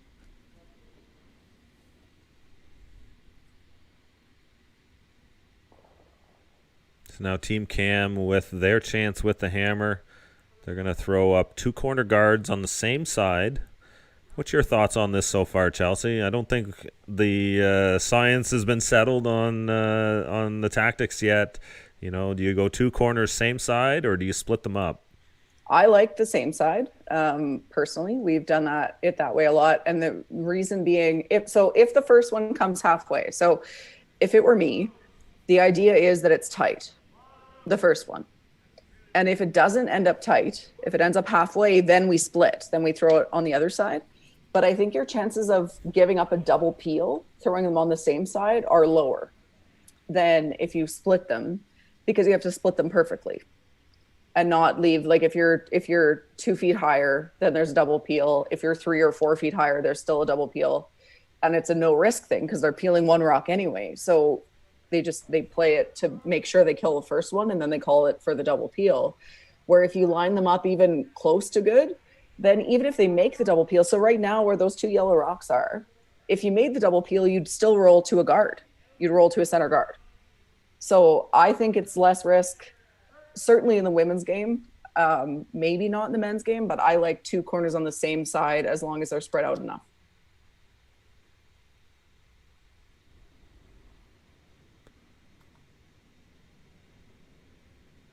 So now Team Howard's setup, certainly not ideal here. A little bit of a sandbox pile over on the side of the sheet. The good news is for Team Camm is that, there's a lot of rocks to play with here. And they wiggle one right in between the 3 of them. That's a real creative shot. I like it. The only problem is that they move them both so far that if Glenn Howard's team hits this on the nose or a little bit on the center line side, then there's going to be no yellow rocks anymore in the house. The one thing that does happen out of this is that this is almost a mirror image to last end when Glenn Howard had sort of the same layout. Glenn makes this, he makes it go away. You always expect that. And then so again, the straight side. Yep. But let's say he does make that. He runs that by the back one. He still leaves a bunch of rocks. Exactly. Yeah. They're behind the tee line. They're deep. Lots of space to work with the corner guards. One in front, but the one in front would basically be a corner guard because it's on the edge of the 4 foot. So for sure, even if he made it, not a great situation. But when you're sitting 4, it can't be that bad. No. So now, as it turns out, caught on the straight side again. So stuffs that yellow back there. Now you can come around the guard with not much risk. It doesn't mean that Glenn can't chase the other yellow rock that's in the house, but if you start to stack rocks around this corner guard, you're setting up a multiple point end for sure. Have to get this buried. The depth and being second or third shot is really not that important here. Just make sure this is buried around these guards. Yep, they're going to drag this with a bit of curl here. Yeah, I need it to curl for sure. Looks like it's mostly buried. Might be able to see some of that from the other end yet. Risk being that if you chase that, mostly buried. So if you chase, you could chase this, but if you do, and you just feather rub that top guard and don't kill either yellow, now you leave them buried around the corner as well as the other yellow stone in the other side of the 4 foot there. And then they wrap it again. And now you're talking about a 3 or a 4 versus just a 2. So risk reward here for Glenn Howard. You want to hit something fairly hard. Yeah, if you're going to tick the guard, you need to stop sweeping it and peel the guard, like get it off of there. Looks like that's what's going to happen here. Yeah, you see them say whoa now so that he actually kills it. So that's still a pretty good shot. But that's a smart sweeping call. You have to be, if as soon as you're going to hit the guard, stop trying to make the shot and hit the guard hard so that you don't put yourself in a worse situation by just feather ticking it. So now that rock that was buried around the corner guard, you can probably see about 3/4 of that around the tight one. And not a lot of room to put another one around it.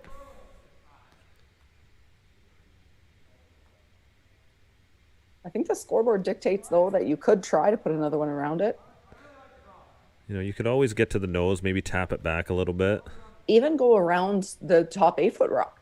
Like, you could go back 8 here. You want to outcount the red on the side there, but you could go back 8 and still be in a pretty good situation. Yeah, your goal just to put as many yellow stones in the rings as possible. Sometimes if you put them into places where they're not shot, you can get your opponents doing weird things, ignoring them. You know, I don't expect that out of Glenn. But, you know, the whole idea, you want to get your stones into play here. And looks like this one is going to overcurl a little bit.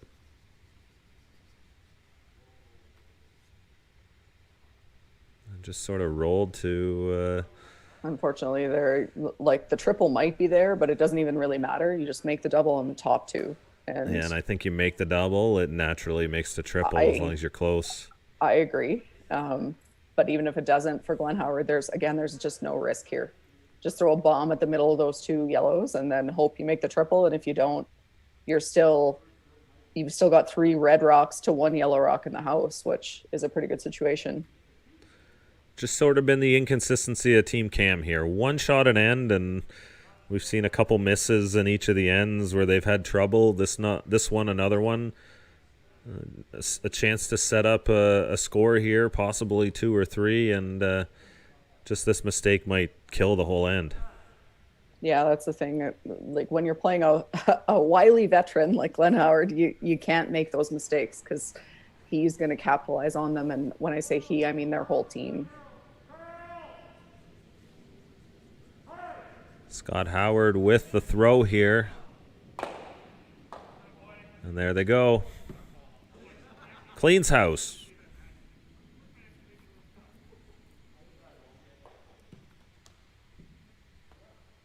So you go from a potential 3 or 4 there for Team Camm to praying you can set up 2. Yeah, still a chance here. That corner guard is helpful. Need to make this double. Hit and roll. You're even if you don't make the double, if you make the hit and roll, it's pretty good. If you make the double, it's great. But just get this rock, just roll this rock. Don't pay attention to the double here. Just make sure you end up buried underneath that corner guard and you've got yourself a chance. Yeah, the straight jam on this roll is still a very good shot. It's still good. They're going to have to chase you around the corner, and then you can hit it on the next one if they don't make a double. Yeah, all you had to do is get buried there. Unfortunately, that's going to undercurl for them a little bit. And I wonder if the straight side, so we talked about the straight side being the walkway side, and now that's the same side, but we're across the center line. But it may be that the whole sheet is just a touch slanted to that.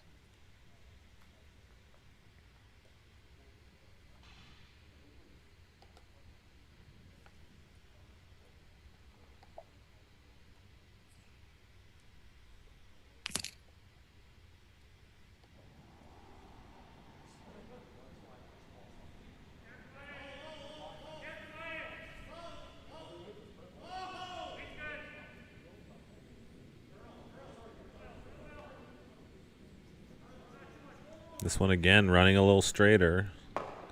Wants to keep this in the middle. Yeah, he doesn't really have to stick. It's nice that he did, but basically all he had to do there was kill a yellow rock. Worst case scenario here for him, it's a deuce, which is still okay. Yeah, it's sort of that mentality. Never take a shot off. Even with a 4-point lead. Game's still alive. That is the hardest part. To stay focused when you're up in those situations or when you're down, because all you have to do is make shots regardless of the situation. Just make some shots and hope that you get some breaks going your way. But that's easy to say and hard to do when you're in the situation, whether you're up or you're down. It's so easy to lose focus.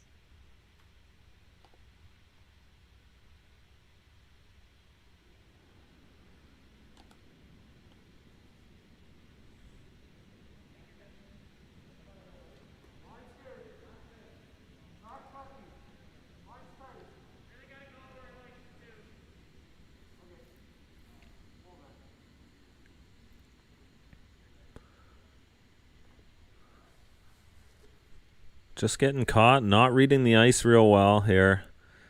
You remember Jason Camm, I managed to get to that point in the game without throwing it. I was just going to say that. I fought it every time. All right. I knew it was going to do it. Jason and I talked about this. I think my reference to him was he said, if I had $1 for every time I said Matt last week's game, I said to him, you would have had some dollars for sure. So, Jason had this draw down this path last end first 2. Came up real short, and now Matt Hall, same thing in that spot. Just seems to be on the side that curls more. It's definitely a fair bit slower. It might be one of those two where if you threw that in, say, the middle of the 12-foot, maybe it would be faster. But you get into the spot where it's slower, and that can be really difficult for the players to figure out. Are we out into the slower spot, or are we into the good spot, or whatever? And that's sometimes a bit of a guess. And it can make you look pretty foolish, even though you might have all liked it out of the hand. So, of course, this ice, we're not suggesting that it's bad ice. I know they've been doing a great job there. The speed's been amazing. But you get this in curling club ice often where there's a little bit of differences across the sheet. We get in arena ice, too. It's sometimes just where you've thrown rocks. It's not the ice's fault. It's not the ice maker's fault. It's just where most of the rocks have come down the sheet. It's going to be faster. And then if you go out into a new spot, it's going to be slower. Or late in the game, it can go the opposite of that, where we get a flat spot in the middle, but if you go out wide, it'll be fast because we're not getting to the slow spot, to the flat pebble.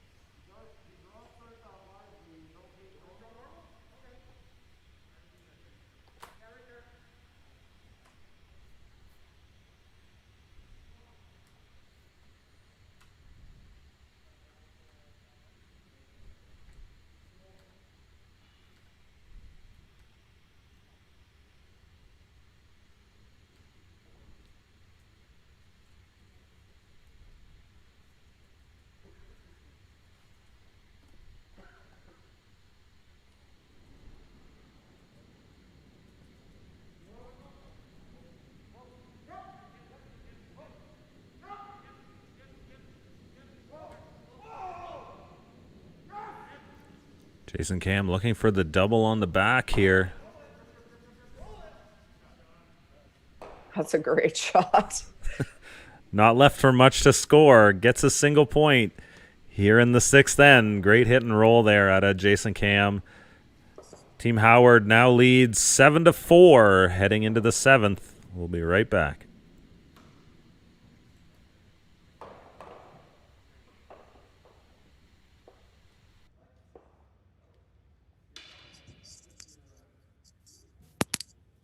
Hey fellow curling fans, it's Stu here from the Stu Sells series.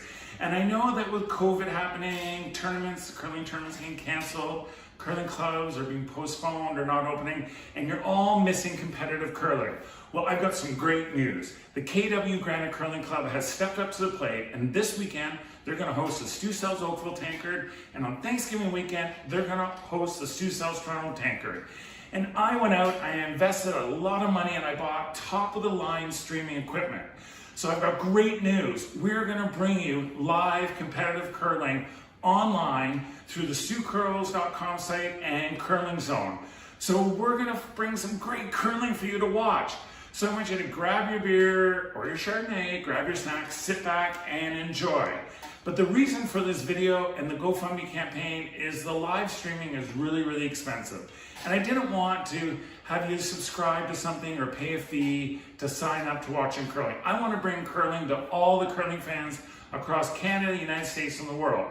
So we're just asking everyone to go on the GoFundMe page and donate $10, $20 and help us do the live streaming for this weekend, next weekend, and if we raise more money, we can do live streaming at all other events too.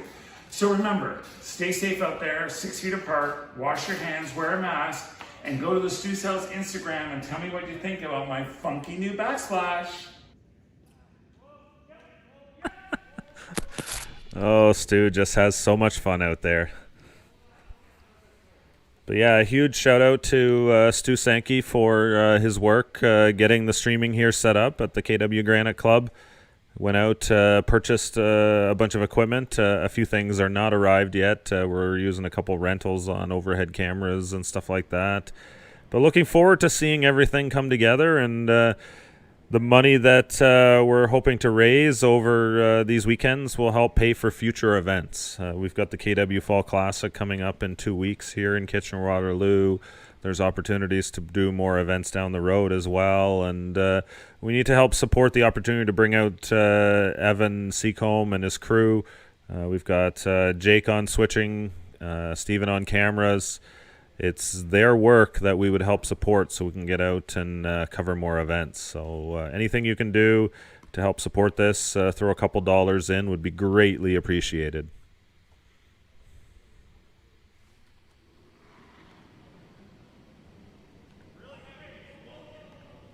So Howard here again with hammer into the 7th, 3-point lead.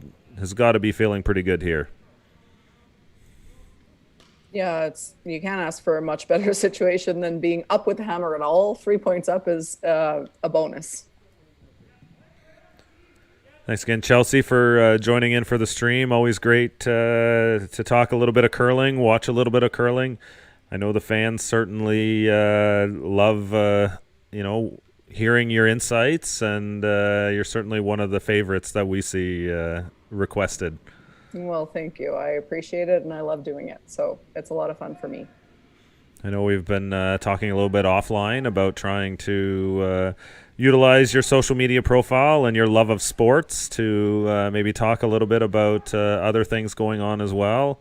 Curling, obviously, your number one passion and love, but NFL football fan. Obviously, the baseball playoffs are going on right now. Basketball, you got LeBron's GOAT parade. We'll have to wait another day after last night's performance out of Eddie Butler. Did I get his first name right? Jimmy Butler. Yeah, I knew I had that wrong. Close enough. But yeah, great finish to that game last night. Yeah, that game was amazing. I was glued to it, and yes, I'm a massive sports fan. Didn't grow up with much baseball or basketball, to be honest, but or football even. Really watched all of free agent frenzy in the NHL yesterday, but have grown to love all of those sports with the help of Toronto teams being good.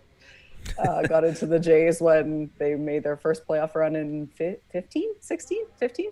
15, yeah. 15. That was the return since 93 was their last real playoff chase. So I remember that being, at family stuff. And again, no one in my family was really into baseball, but back to back, that was a big deal. I remember watching that, but I've not paid much attention to the Jays since then. And Haji, not only my mixed doubles teammate, but one of my best friends, is obviously the biggest baseball fan there is.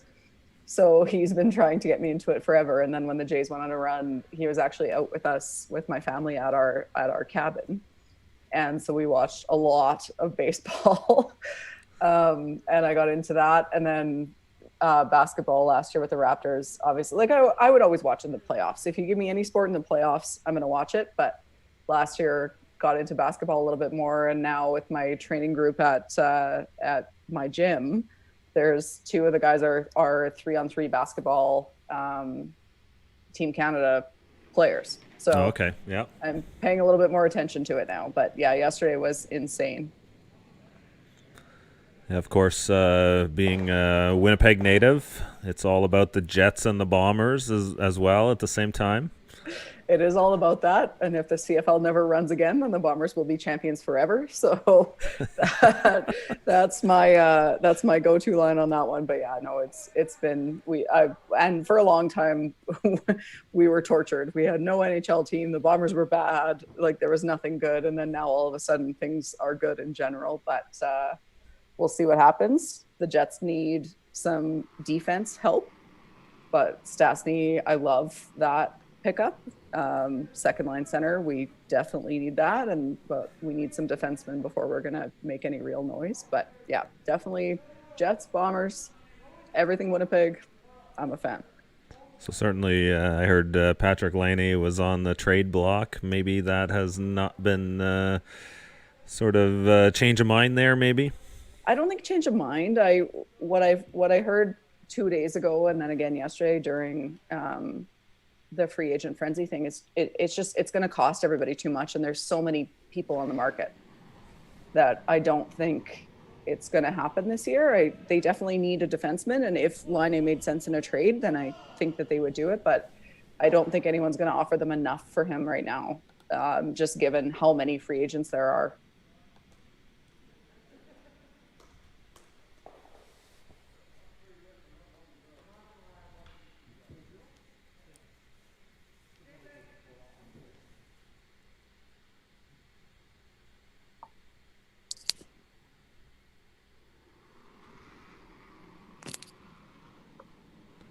So Team Camm line 2 and throwing here. It's a start. Yeah, unfortunately, the time clock is the biggest issue here for Team Camm. You've only got this end and one more left. So need to steal multiple points here and then need to steal multiple points again in 8.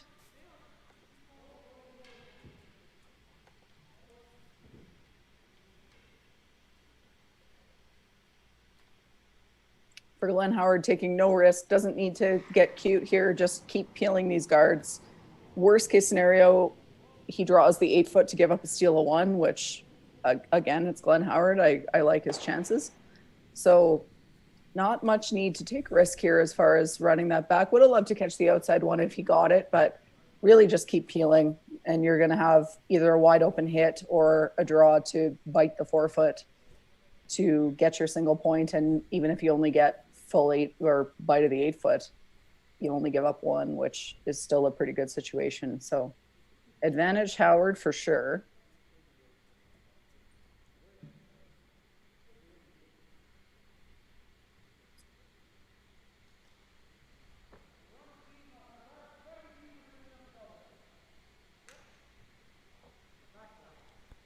So first of the 2 skip stones here for Jason Camm.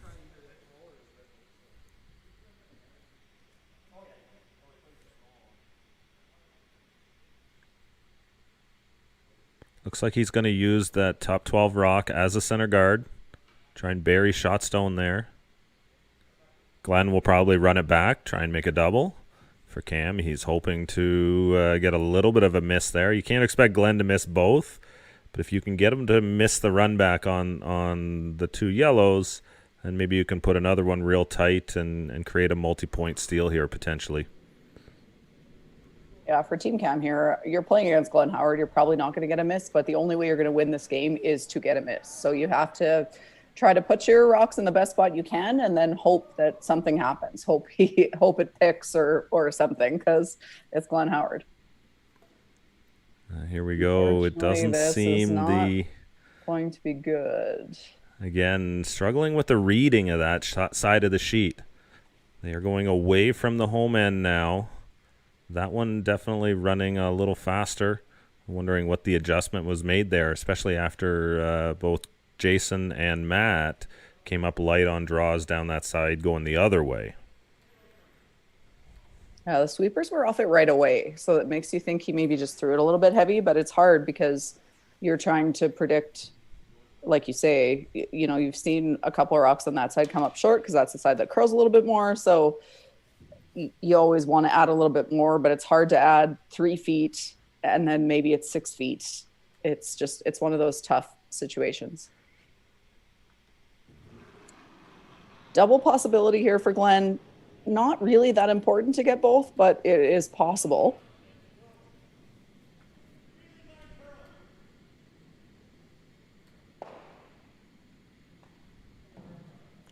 Just a tiny bit too thin. Still, just killing one at a time. That's all you want to do here. Yeah, that's a nice. The luxury that Team Howard has right now is that they don't have to make that double. They're in perfectly fine shape here. As long as you kill one, you're okay. Just keep killing yellow rocks, and you'll be in a pretty good situation. So it takes the pressure off that shot. Didn't quite make it, but still in a pretty good spot. If you score one, it's great. If you get a steal one, it's not the end of the world. Pretty much a guarantee Glenn's going to be throwing a hit here, don't you think? Oh, absolutely. You can't risk giving up a steal of 2. Even a steal of 2, given the score, isn't the end of the world, but why would you risk that? So I think he's always hitting here just to make sure that it's not more than 1. So you want to put this stone in a place where the hit is going to be a little bit more challenging. You want to make it so that you have to make a roll to score with either of these shots if you can. Yeah, I think if you could place it, you'd basically want to mirror image that one at the back. So be almost biting the forefoot on kind of the edge of the forefoot, and then he has to make a perfect hit and stick or like a slight roll inside on the wide one.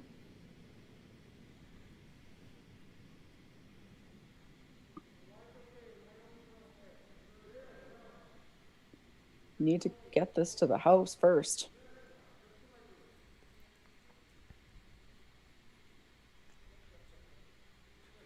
Pretty good, actually. Over curled maybe a little bit, but still, he's got to get to the inside of the nose on this hit. So mission accomplished there for Jason Camm, I think. Yeah, it appears a nose hit might not be good enough. A slight roll to the outside is definitely not good enough. So, you know, a little roll in. Tiny bit low, and then you'll be fine. You can hit anywhere from 7/8 of this rock on the inside to probably half and still be okay. Again, watch on the straight side here.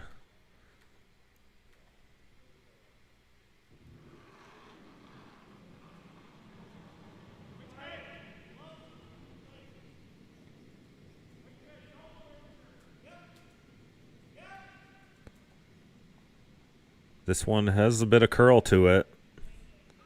Hard on the sweep from Tim March. And makes the roll. That'll be a single point for Team Howard. We'll be right back after these short messages.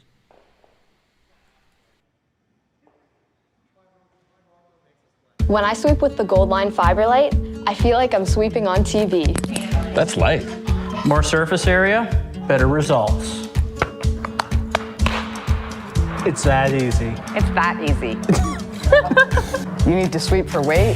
You need to sweep with this. Now, every time I curl, people ask me, what are you sweeping with? What are you sweeping with? What are you sweeping with?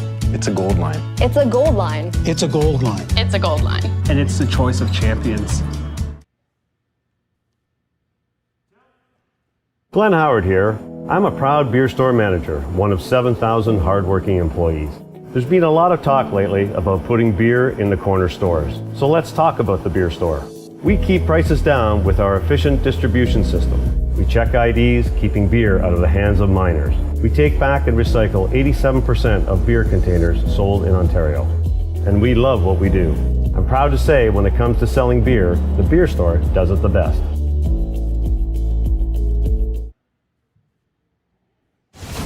Firehouse Subs has so many delicious quality subs. There's something for everyone. But the one that started it all more than 25 years ago was the Hook and Ladder. Piping hot and piled high with freshly sliced smoked turkey breast, honey ham, melted Monterey Jack, and loaded with the freshest toppings on a toasted roll. Try the Hook and Ladder today to find out why everyone keeps coming back again and again. The Hook and Ladder. One bite and you'll be hooked. Visit firehousesubs.ca to order online. Back here for the eighth end.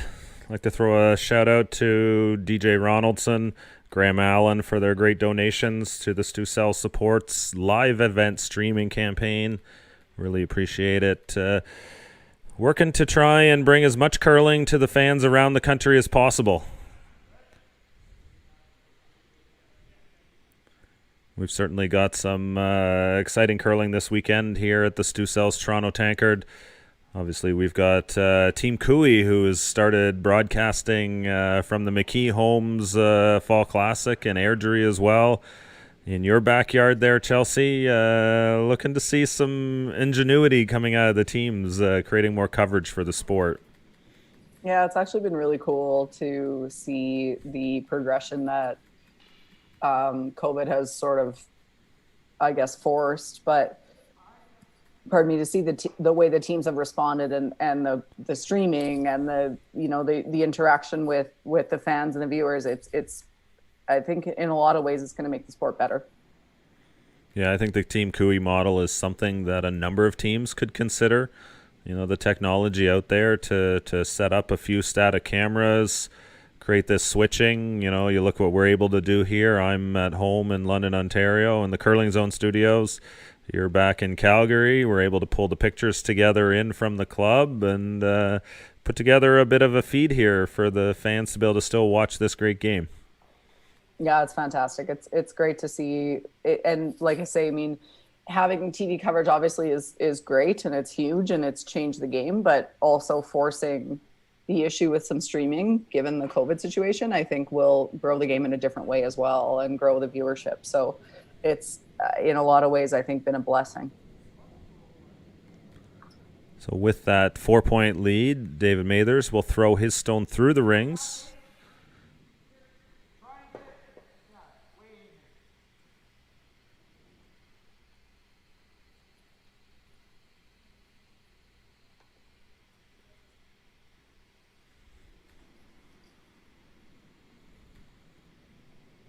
For Team Howard here, basically just waiting until you can peel. Like, let me get up there and peel that rock.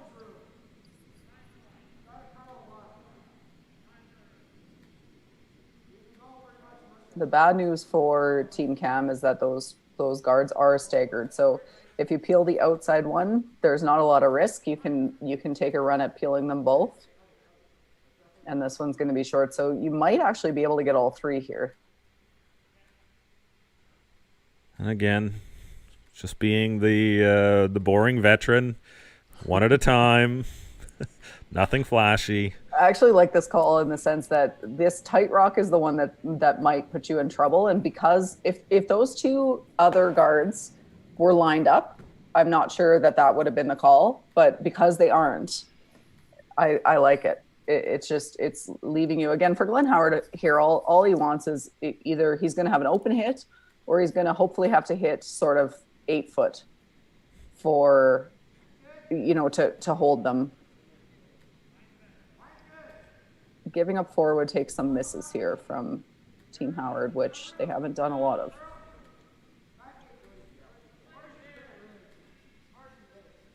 Cameron Goodkey with the draw here, looking to try and put this one deep. You need to sort of make space to put 4 around those corner guards. Yeah, and that's a mistake I see fairly often, where you want to make that draw perfect. You don't want to make it perfect. You don't want to make it top 4 foot. It has to be deep and it has to be buried.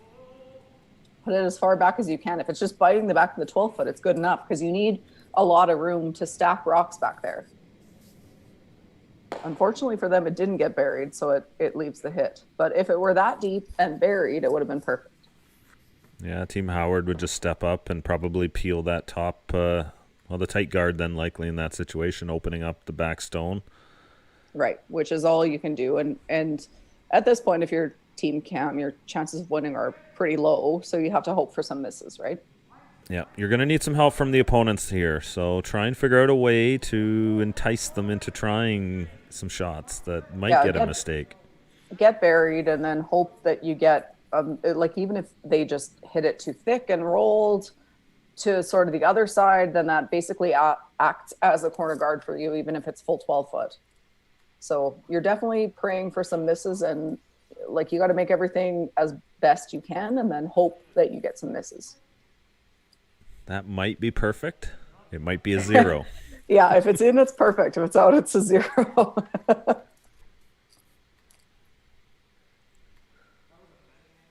Jason taking a close look at it.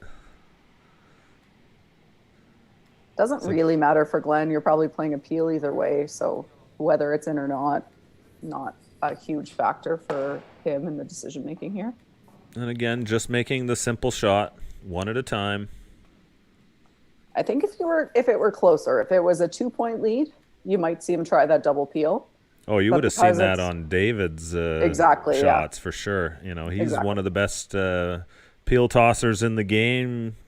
If he's not the hardest thrower in the game, he's definitely in that category. He's close for sure. And so you would have seen that. But because the lead is this big, you're seeing them play just a single peel versus the double peel. But if it were closer, you'd see Dave Mathers throwing a 5-second bomb down there trying to get both those rocks off. Yeah, in this situation, you can use all 8 shots to win the game. You don't need to win it with 4 to go at the same time, which is why the idea of 1 at a time is good enough. You know, it's that idea that if you try the big shot, it doesn't take much to get a little overexcited, float it wide, and fly by everything.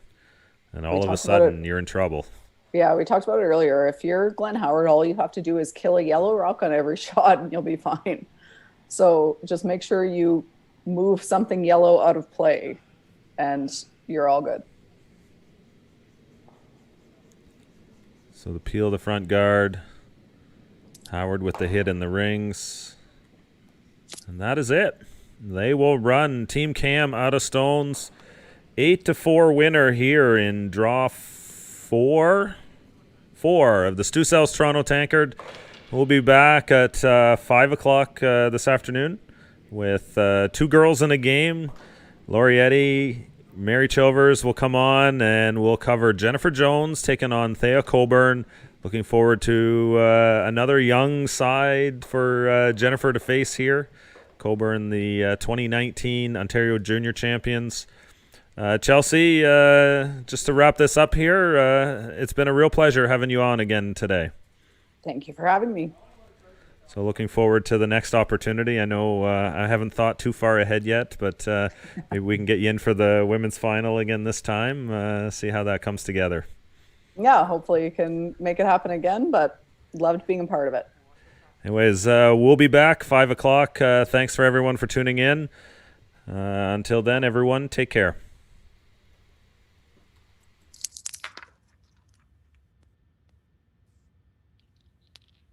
No matter what speed you're comfortable with, the G50 line has a shoe for you. That's comfortable and stylish. When it was time to get his first pair of curling shoes, we went with Goal Line. Now it's time for the G50. Looks great, but it grips better than anything. Man, this is a light curling shoe. These remind me of why I like to play the game. This is actually the most comfortable curling shoe I have ever owned. It's a Gold Line. It's a Gold Line. It's a Gold Line. And it's the choice of champions.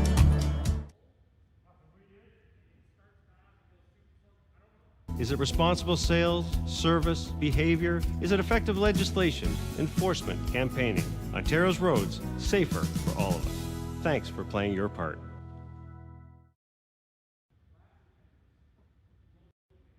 What does it take to have the safest roads in North America year after year? Is it responsible sales, service, behavior? Is it effective legislation, enforcement, campaigning? Ontario's roads, safer for all of us. Thanks for playing your part.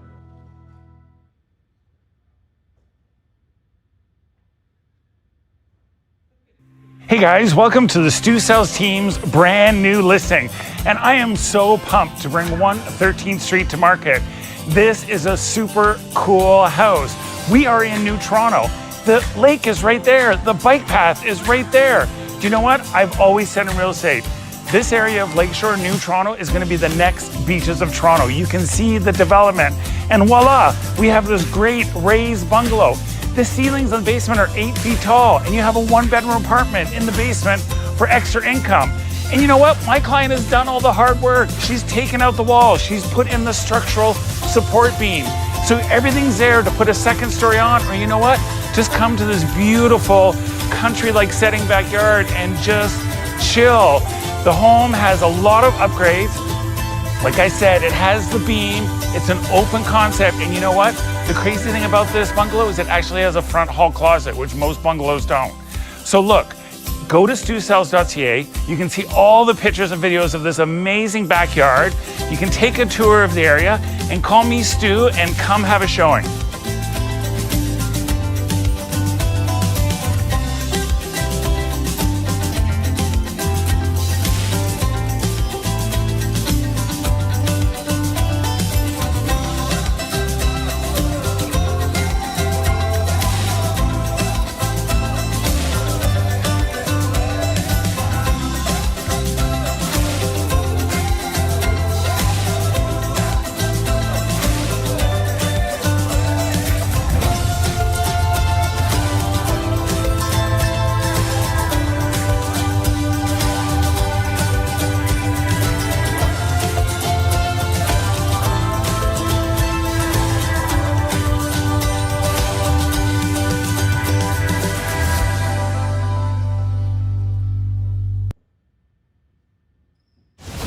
Firehouse Subs has so many delicious quality subs. There's something for everyone.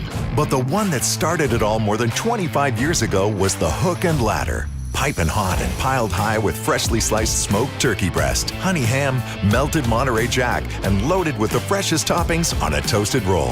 Try the Hook and Ladder today to find out why everyone keeps coming back again and again. The Hook and Ladder. One bite and you'll be hooked.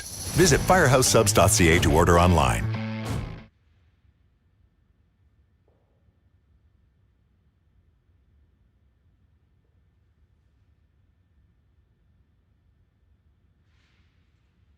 Hey guys, we are here at the Summit at King and Bathurst, and this condo complex is crazy. Look, it's got an outdoor pool, it's got 2 barbecues, has an indoor pool, full gym, yoga, workout room. This is truly like being at Club Med. Now, we're bringing this amazing 1-bedroom and den condo unit to market, brand new wood floor, brand new gorgeous kitchen, brand new bathroom, open concept. This building was built about 30 years ago. When they built these condos, they built them for living. So we're almost 700 square feet of open space, floor to ceiling glass, so much room, closets, storage. This is an amazing unit. So go to stusells.ca, look at all these pictures, see the video, and then call me, Stu, and come for your personal tour.